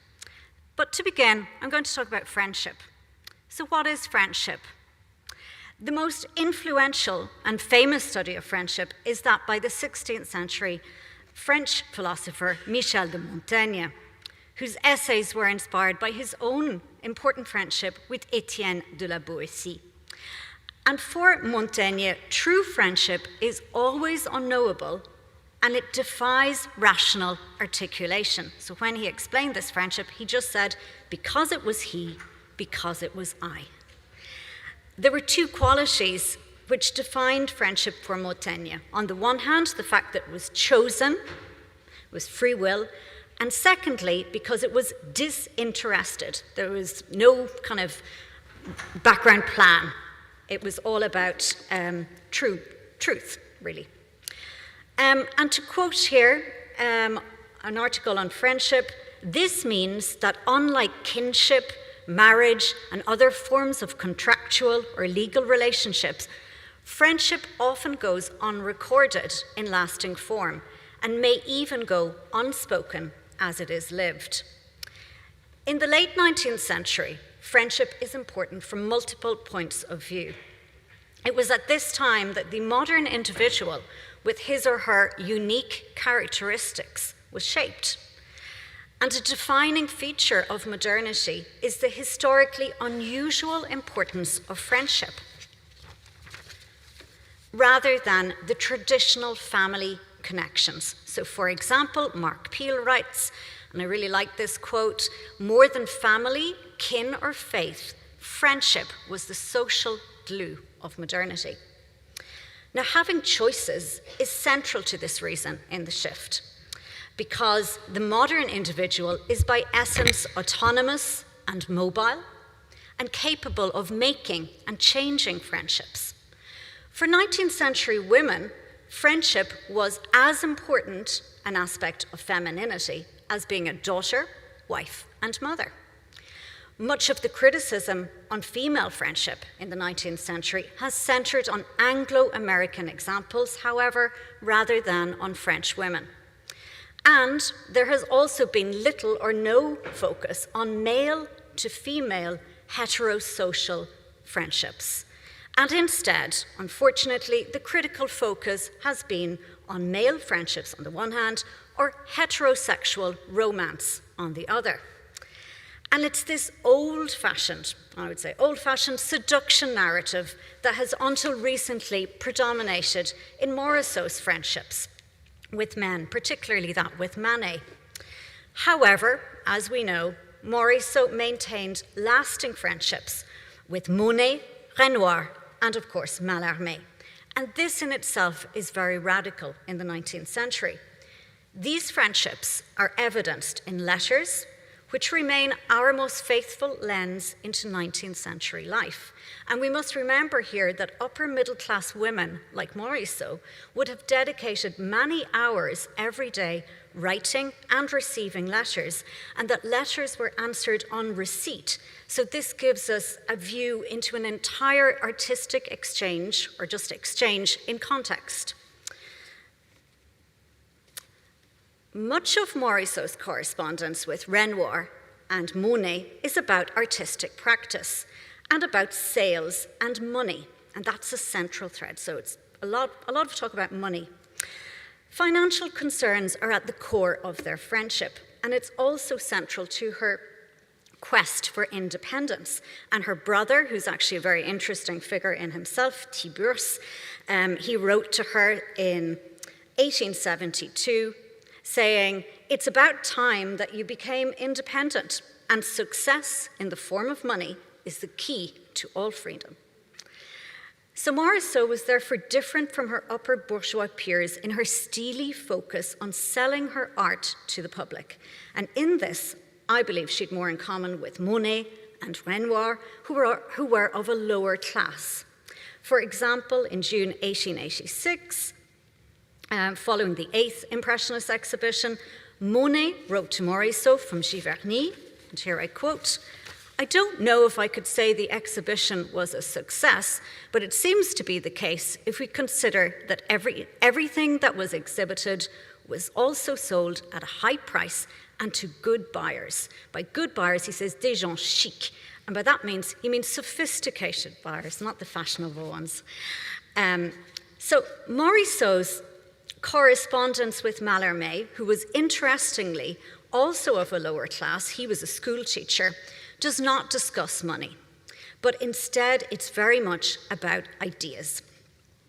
Her exchanges with the poet and the author of the most radical modernist text called A Throw of the Dice, Un coup de dés, these letters are about everyday life, and particularly visits to each other's homes. I'm going to focus in on this here. So Morisot's relationship with Monet, Renoir, and Mallarmé deepened after the death of Édouard Manet in 1883. And the poet and Morisot exchanged about 100 letters over a 10-year period, and her last letter was actually from her deathbed in 1895. Much of this correspondence is very intimate, and it's coded around space and domestic objects. And by this I mean that when they talk about space and place, they're really talking about art and the artist. Mallarmé's an incredibly important figure from both a personal and artistic perspective. While the importance of the personal relationship is seen that she entrusts him with her daughter after her death, so Julie becomes a ward of Mallarmé. The artistic relationship is evidenced in his celebrated text, Berthe Morisot, for her posthumous exhibition. And this becomes a very famous text in French literature, a very famous text about modern art. In one of her earliest letters to Mallarmé, this is in 1886, she invites the poet to her home in the company of his daughter and Monet and Renoir. And this is just to give you some examples. She says, "Dear sir, would you and your daughter, Mademoiselle Geneviève, be kind enough to come dine with us next Thursday? Monet will be with us as well as Renoir. Both would be delighted to spend some time with you." Now, the intimacy that Morisot would share with Mallarmé is not yet visible here, and this is seen in her sign-off from this letter, which is simply "Mes meilleurs souvenirs," so best wishes, Berthe Manet. However, from the outset, this correspondence showed the friendship shared between the two families, and it centers on homes. In particular, the Thursday Salon at Villejuste, hosted by the Morisot Manets, and later at Rue Weber, also, however, at their houses in Nice, Bougival, and as we'll see, at the Château de Mesnil. And in Mallarmé's case, it was in this house called Valvin, a summer house on the Seine, and in Monet, it was, of course, at Giverny.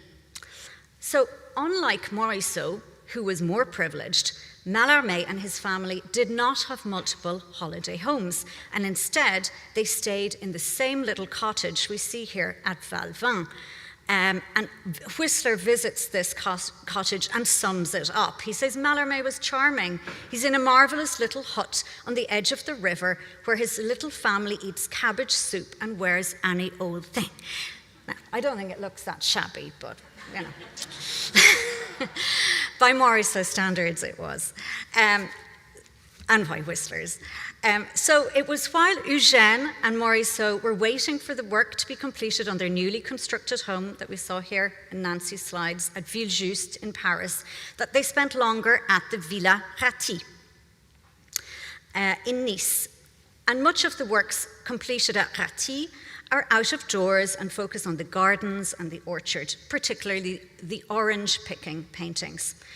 They invited many friends from Paris, but the correspondence with Mallarmé is really interesting because it's a dialogue about absence and presence, and Linda Goddard at St. Andrews writes quite eloquently about this. So it's interesting here that already Morisot says things in her letters that are a little bit kind of edgy to Morisot or to Mallarmé. She writes, "You unsettle me, and it's my excuse for working badly. This country is too beautiful for me." Now he writes back to her and he says, "Here's a note from Valvin, and your roses have followed us.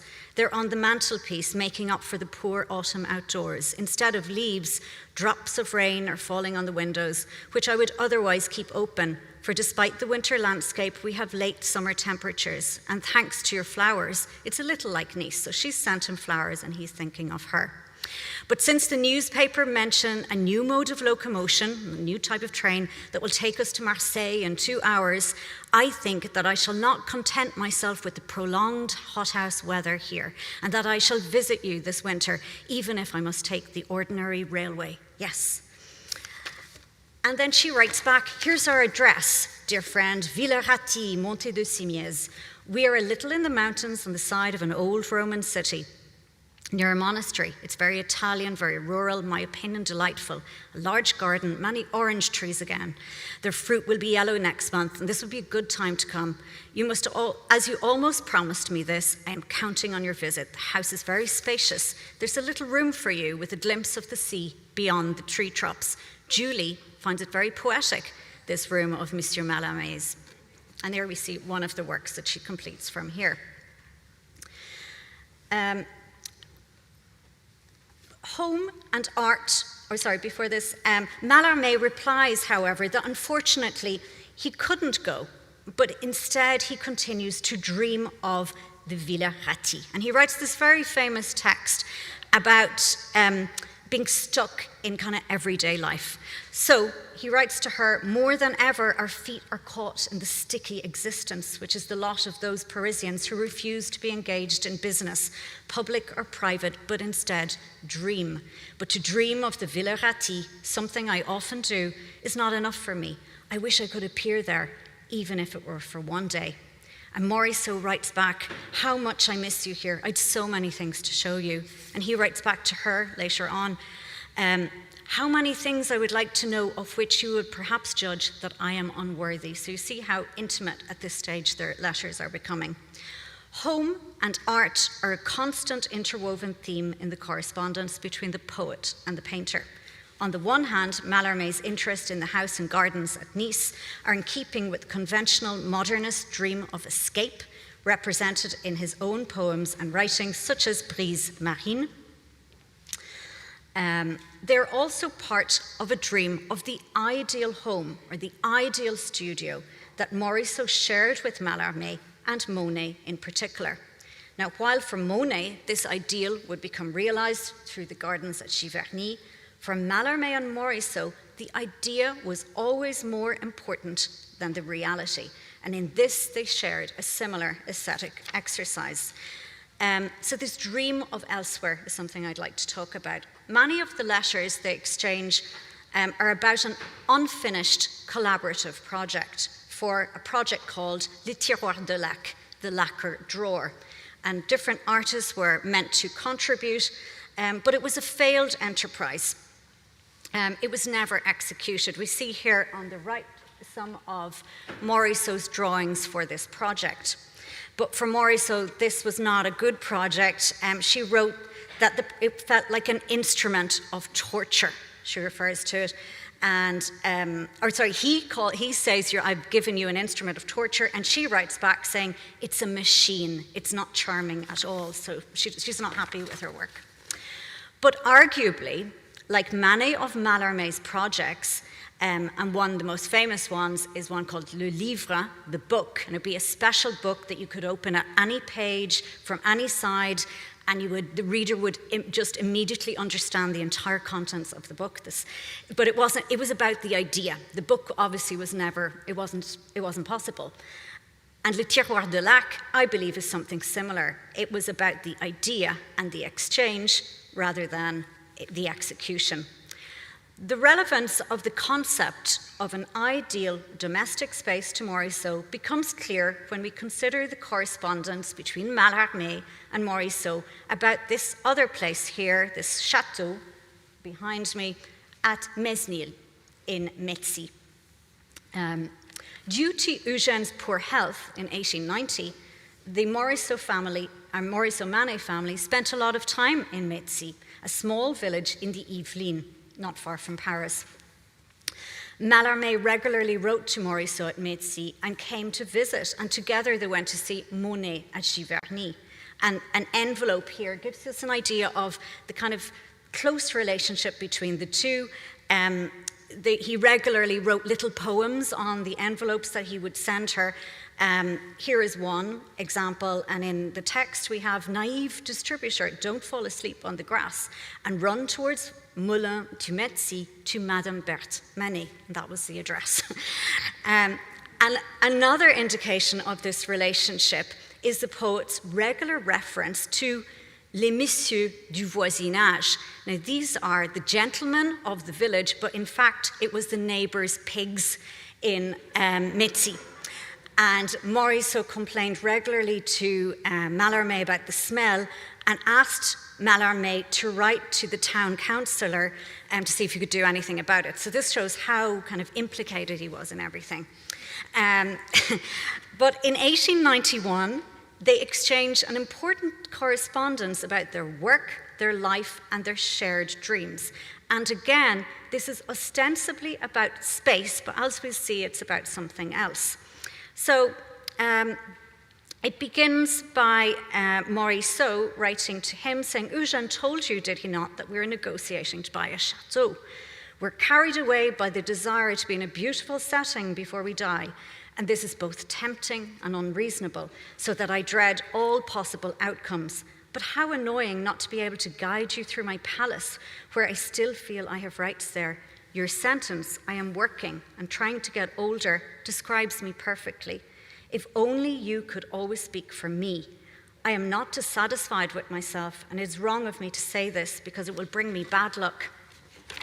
In short, I am writing to you like a sentimental young girl to make you realize that I miss you today. This exceptional letter shows the sensitivity and affection between the friends and reveals a side to Morisot that has been obscured. But it also shows the meeting of minds that found expression in this idea of a magical, impossible space.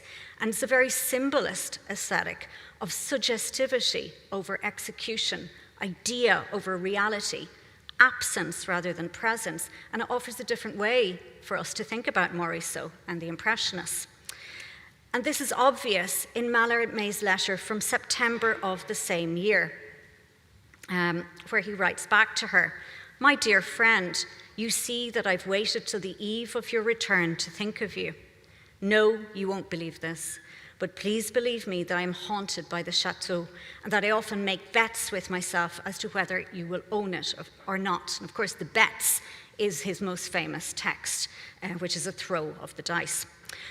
The obsession with the chateau continues in the correspondence with the poet, writing in October to Morisot, Alas, this year I shall know the chateau only in my dreams.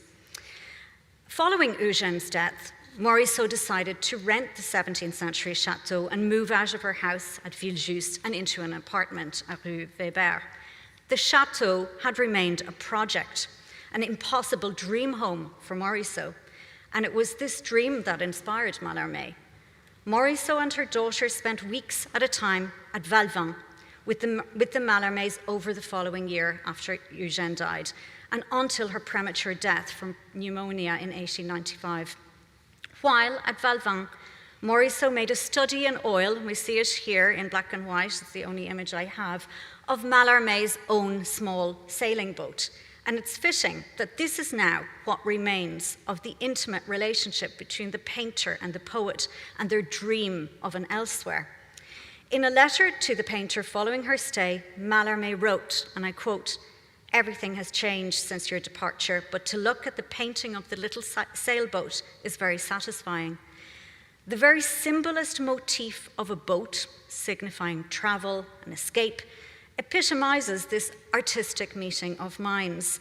But now, in my last, and we can see another beautiful boat, the illuminated boat that she makes from the port at Nice, with kind of symbolist aesthetic, I think, visible here. Now, in my last section, I'll turn to the poet's most famous text on Morisot, which is also the most famous text about modern art in the 19th century. So, modernism. When Mallarmé wrote his essay, Berthe Morisot, as a preface to the 1896 catalogue for a posthumous exhibition, the artist's home was a central thread. For the poet, Morisot's home was inseparable from her role in the Impressionist circle and also inseparable from the uniqueness of her art. And I'll read this through. In the morning, and I should say about Mallarmé usually terrifies people because it's incredibly difficult, but it's also, in French, incredibly beautiful.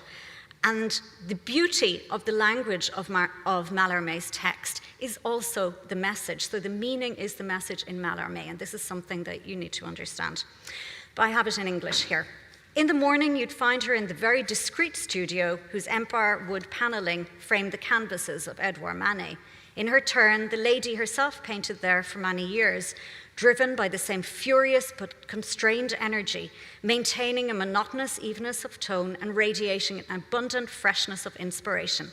Always, it must be said, apart from these intimate gatherings where the materials of her art laid bare, art itself, distant yet present in all its immediacy, in the casual chatter similar to the setting. So the conversation is the same as the setting. Ennobled by the community of artists, for an artistic salon commands respect above all by the presence of some of its visitors and the absence of others. At these times, then, the elevation of the drawing room, of the salon, would suddenly become clear by virtue of its lofty ceilings, conferring superiority on the mistress of the space, standing there so mysteriously, appearing both cordial and mocking, or welcoming in response to the searching, expectant look, expressive of fervent admiration perceived by her, emanating from some low divan, and we'll see this in a moment. Such was the caution displayed on the part of those who contributed good-naturedly, eschewing grand gestures, a little like players given a token role in this drawing room, lent rare refinement by friendship and beauty, knowing something strange to be hovering there, the sumptuous room that they had come to distinguish by the presence of their little circle, without self-interest, shutting out all of the outside world. The poet's text is important in that it makes a direct link between the intimacy in Morisot's drawing room and her art. And it was at this period, as we all know, she wrote herself that she made close friendships with her colleagues, the Impressionists, and she invited them all into her home. In Jean Renoir's book about his father, he discusses the importance of Morisot's salon held in Villejuste, which he also attended. And he said, Mallarmé was a frequent visitor. Berthe Morisot acted like a magnet on people, attracting only the genuine. She had a gift for smoothing rough edges. Even Degas became more civil with her. Morisot's salon was not typical of her class, since it was both, very famously, her studio and her home. She painted in the same room in which she received her guests. And this gives us an example of the porous boundaries between private and public that define her art and life. The poet, in his text, associates the conversation between the guests with the room itself. He calls it une causerie égale au décor, where the room and artistic exchange become symbiotic, excluding the outside world. So it's a vision of an intimate sphere of friendship and ideas, an almost magical space. And he says this, where something strange is hovering, quelque chose d'étrange plané. So there's a sense here of oneness between work, life, friendship, magic, and space. And there's a symbiotic relationship between the salon, which he capitalizes in French, friendship, and art. Three things go together: the house, the friends, and the art. So Morisot's modernism, if we interpret Mallarmé correctly, is infused with friendship and a sense of place. But the essay actually goes further. And here, in this same essay, we have the most well-known quote on modernism in French literature, which Mallarmé writes, "To create poetry by pictorial language, a medium whose power operates directly on the spectator, yet seems produced, to back to the contrived, without the apparent intervention of the artist, by the atmosphere, awaking in their surfaces their luminous secret, or the rich analysis of life, chastely restored by means of an alchemy," so by magic, mobility, and illusion. So modern art, for Mallarmé, is about abstracting the hidden beauty from material reality. It's rooted in physical life, but it also contains something magical. Now, to finish, I'm going to move on to something more practical. So these are some images of Julie in the salon, the very material place that we just saw, at Rue de Villejuste. One of the figures Morisot represents the most in the salon was her daughter Julie, who would later become Mallarmé's ward. What comes to the fore in many portraits of Julie is this coexistence that we will see of opposites, of stasis and dynamism, intimacy and distance, containment and restraint, and freedom and playfulness. This is one of my favorite paintings, or it's actually not a painting, it's a pastel of Julie. I use it on the cover of my book. Little Girl in a Blue Jersey Dress from 1886 is perhaps the best example of this aesthetic of opposites, of material reality and otherworldliness. Julie is represented here in the salon at Villejuste, sitting on a clearly drawn chaise longue that you can see. And we thank Bill Scott for the photograph. And the dark wood of this piece of furniture contrasts with the light blues, whites, and greens in the pastel. As a piece of furniture, the chaise longue has hybrid uses. It belongs in the most intimate rooms, like the boudoir, and it also in the more public-facing salon. But what's clear is that it's associated with the female form. This same piece of furniture moved with the Manet Morisots and appears in many of the artist's portraits. And it may actually be the low divan that we mentioned earlier, that Mallarmé talks about. The format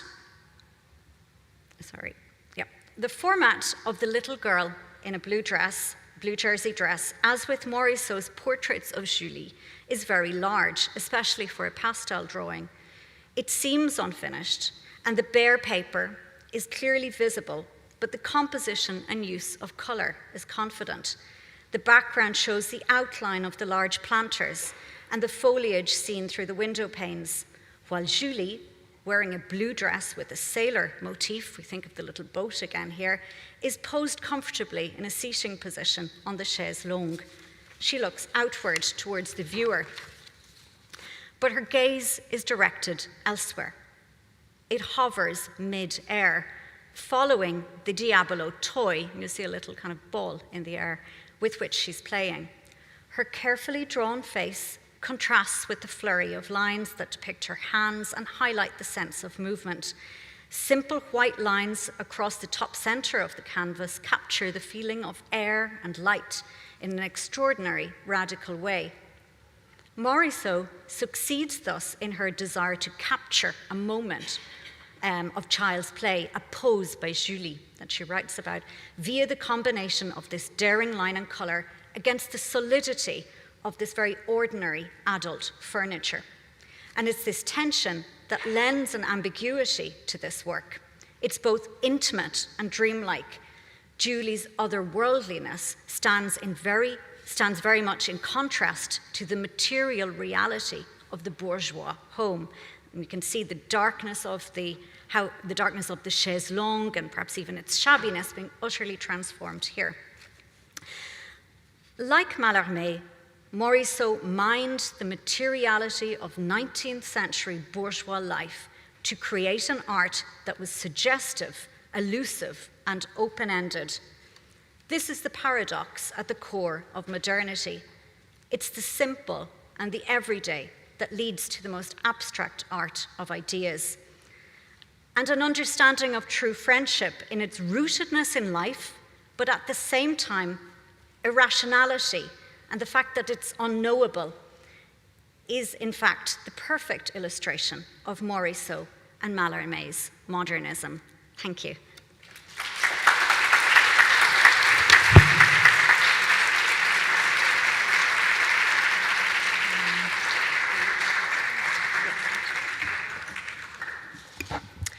Claire, thank you so much for a wonderful talk, and many thanks to everyone who's presented this afternoon. I think now if you could join me on stage, we're going to arrange some chairs so we can take questions from the audience. Thank you.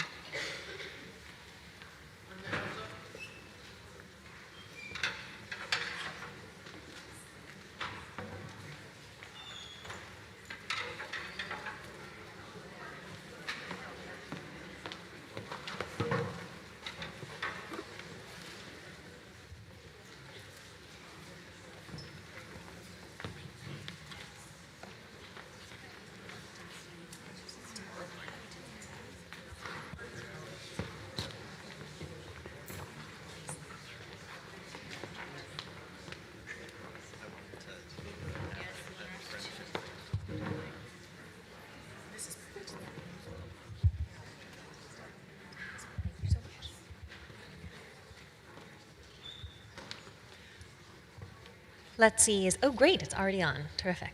Well, this was such a rich and varied group of papers. I'm so grateful to all of you. And I've been, thinking about some interesting common threads in such a wide array of topics. And considering this question of first versus second person speech, experience, depiction, which seems closely related to this wonderful excerpt from one of Morisot's letters to Mallarmé, in which he said, "If only you could speak for me."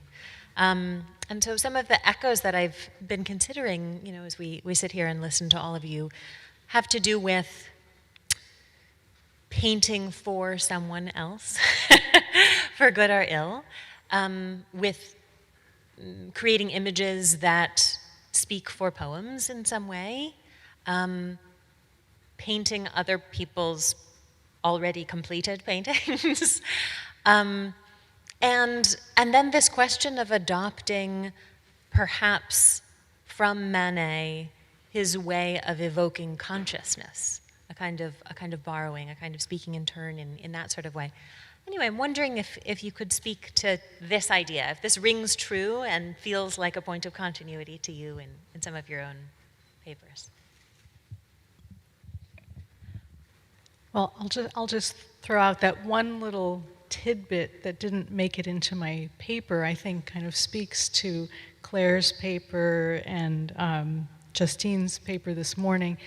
It was Mallarmé writing to Eugène, and I don't know which country house he was referring to, but Mallarmé was somewhere out in the country, and he was complaining to Eugène that he didn't have any flowers, that he could see lots and lots of trees, but no flowers, and so he was missing Morisot's flowers, and saying, Madame Manet would, with her good taste, know what to do, and it just made me want to see if you had come across that letter and if you had any thoughts about it. Hello. Yes. Yes.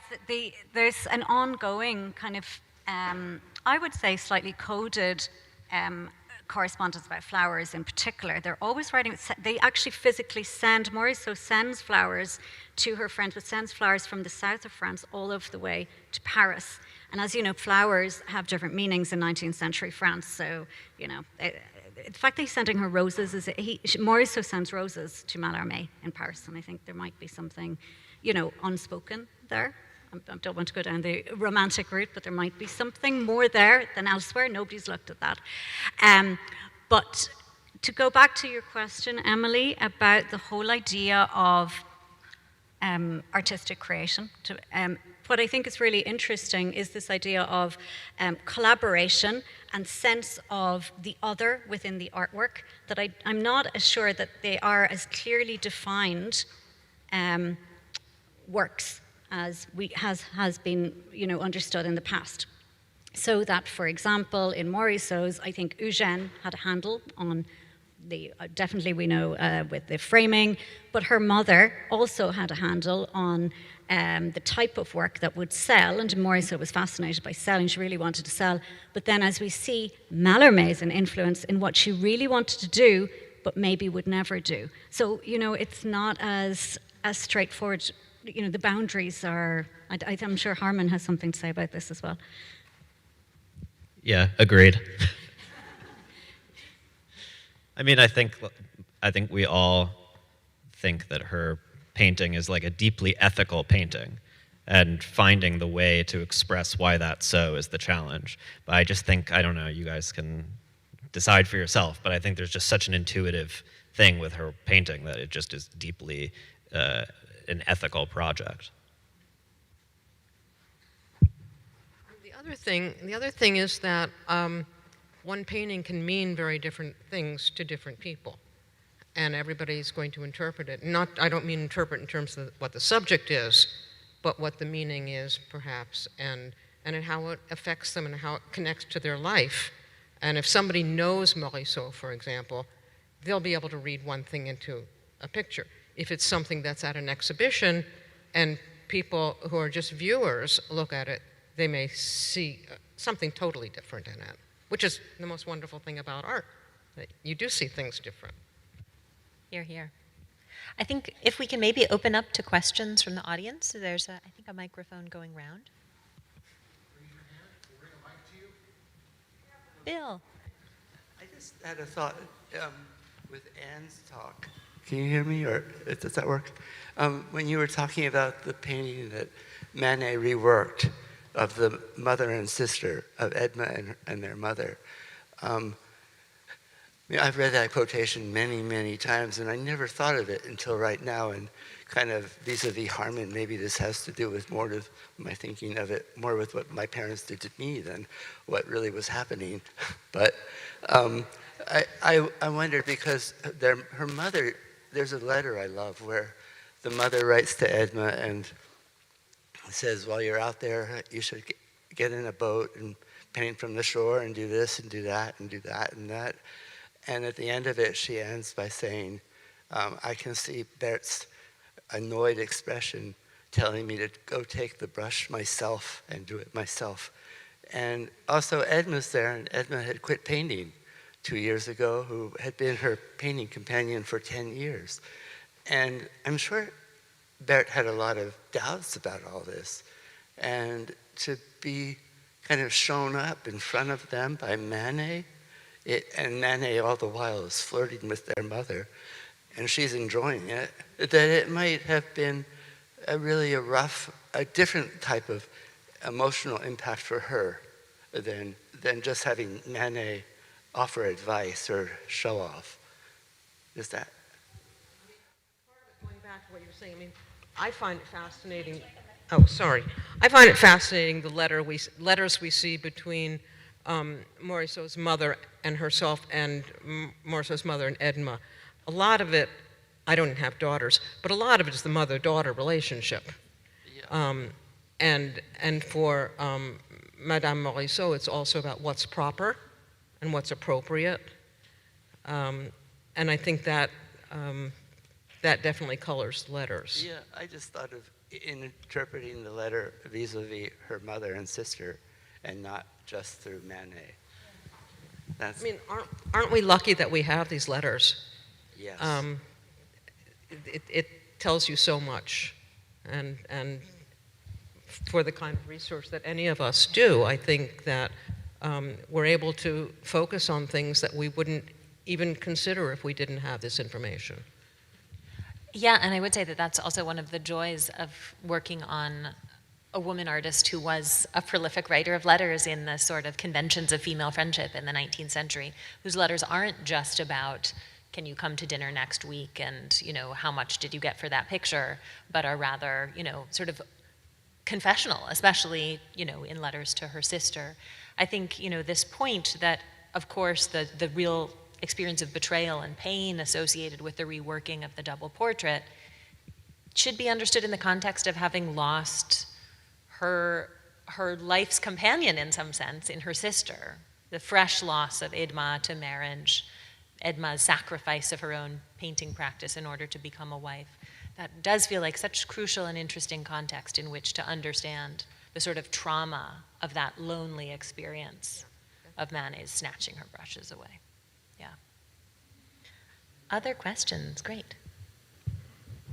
There was a lot of wonderful discussion about how Morisot was such a brilliant modernist, particularly for Mr. Siegel.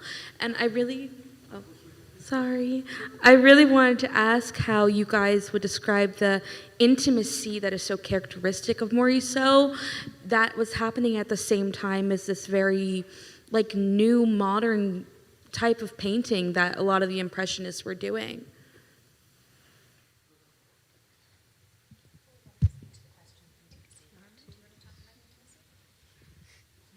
Do I want to talk about intimacy? It's an intimate question. Our resident psychoanalyst, Yeah, it's really, I don't know. It's an amazing question. I'm very perplexed. How do you know if something's intimate? I mean, I know with somebody real, she was real, but I know with somebody I know when I'm being intimate and I'm off my guard. It lets me talk as though without censoring myself. I guess the more intimate I am, the less I censor myself. So I wonder if there's some operation there. I mean, this reminds me of this question of, Manet wanting to show in the salon, and so having to be conventional in certain ways that Morisot didn't. But I also think there's something very intimate about the trading of technique. I mean, I think of Morisot as kind of the most synthetic impressionist. I think she's probably my favorite, and I think the reason why she's my favorite is because there's a lot of things I like about Renoir, and there's a lot of things about Renoir that I don't love. There's a lot of things about Monet that I love, and a lot of things about Monet that I don't love. And she seems to just like learn the lessons from all of them and figure out what's good and take it. And there's something intimate about that, I think.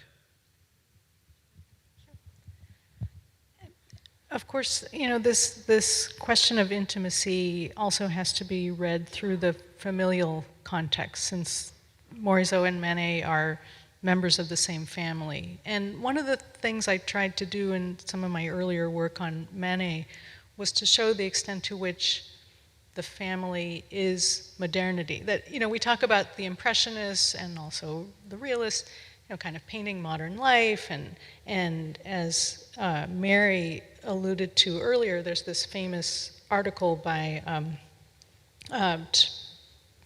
Griselda Pollock called Modernity and the Spaces of Femininity, in which she talks about let's not put the work of Cassatt and Morisot on a lower level because they're not painting Olympia, because upper class women couldn't go into a brothel or go into a certain kind of seedy cafe and paint, prostitutes.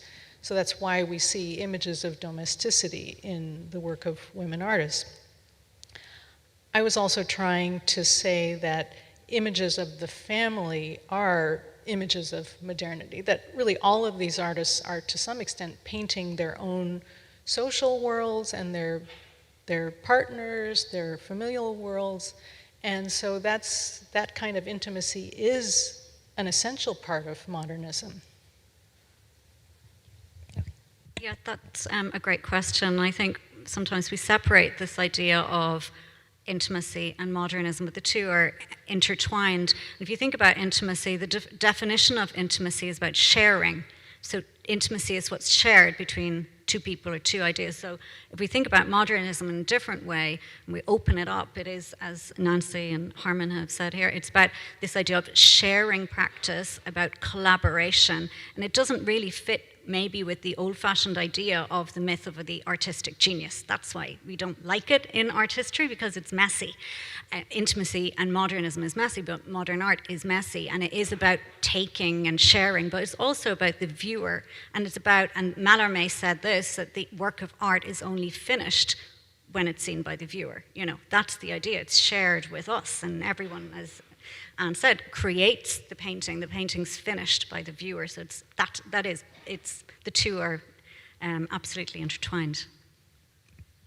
Yeah, the ultimate intimacy in a way is the one that Anne has just outlined for us. Yeah. The other thing is there's a certain intimacy when you invite somebody into your living room or your dining room, especially the dining table question. And it's not that we didn't have pictures inside houses. I mean, there are Dutch paintings around tables, and there are Renaissance paintings of the Virgin in her bed.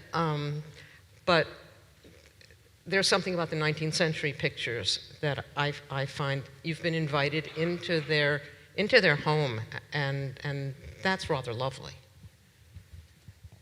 Wonderful. Maybe we have time for one more question, if there's another question. There's one down here, I think. If we could get a mic. Thank you.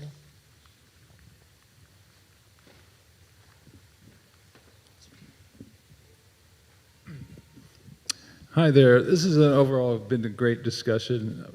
This is more of a detail question, and it's maybe more directed towards Harman and Emily. There's a painting in this exhibit. It's loaned to us by Dee Wilsey, and it's one of the more puzzling in terms of its narrative quality. And when we're talking about pictures within a picture, it's a woman in black seated in a chair, and an empty chair, and a girl at a window. And then on the right side of the painting, there is a mirror with a pot of a gilded frame and a floral motif, and then a painting on the ground that's maybe unframed, and I don't know if any of you have looked at that painting or that picture and attempted to identify it, because I love the way, Harmon, you were identifying works within works, and I want to encourage you to go look at that one if you're not familiar with it. And I don't know whether, Emily, you could comment on it. It's one of the more puzzling paintings, I think, in terms of, does it have a narrative quality, or, yeah. I agree. Oh, this is such a wonderful painting. It appears in the second gallery of the exhibition. I encourage everyone to go back in and have another look at it.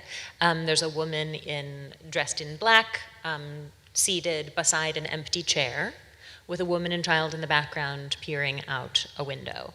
But the sort of most confusing bit of the composition is this still life arrangement on the right-hand side with a mirror and a potted plant, and then this strange thing happening in the foreground that may be the gilded painting of a faience planter, or maybe a still life painting unframed, propped up against said planter.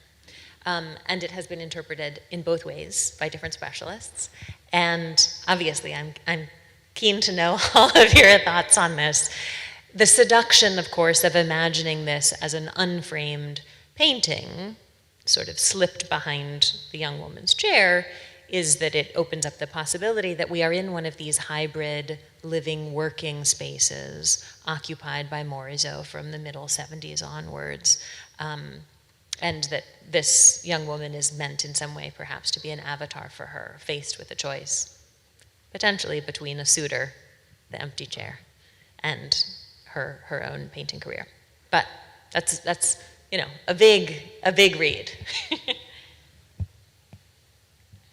I have no idea, but I can't wait to have a look.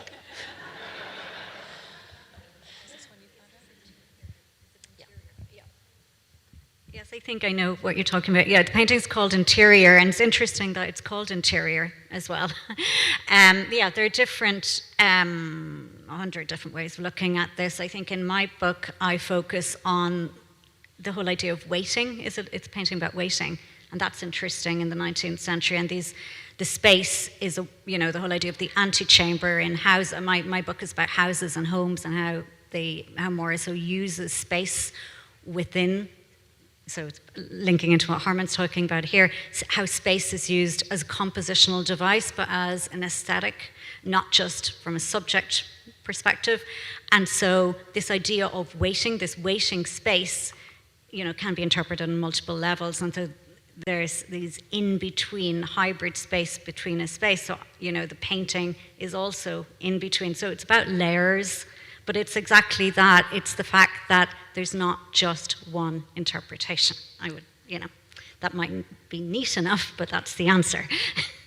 Well, what we love best and what most vexed, I think, contemporary critics about both of these artists, right?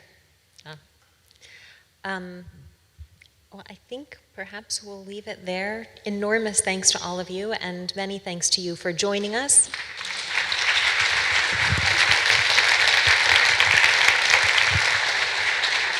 I hope that you'll be able to stick around. We have a little small change of furniture, and then I will be joined by Sylvie Carlier, Director of Research and Collections at the Musée Marmottan-Monet, to talk a little bit about that collection, to round out the day's festivities. So thanks so much.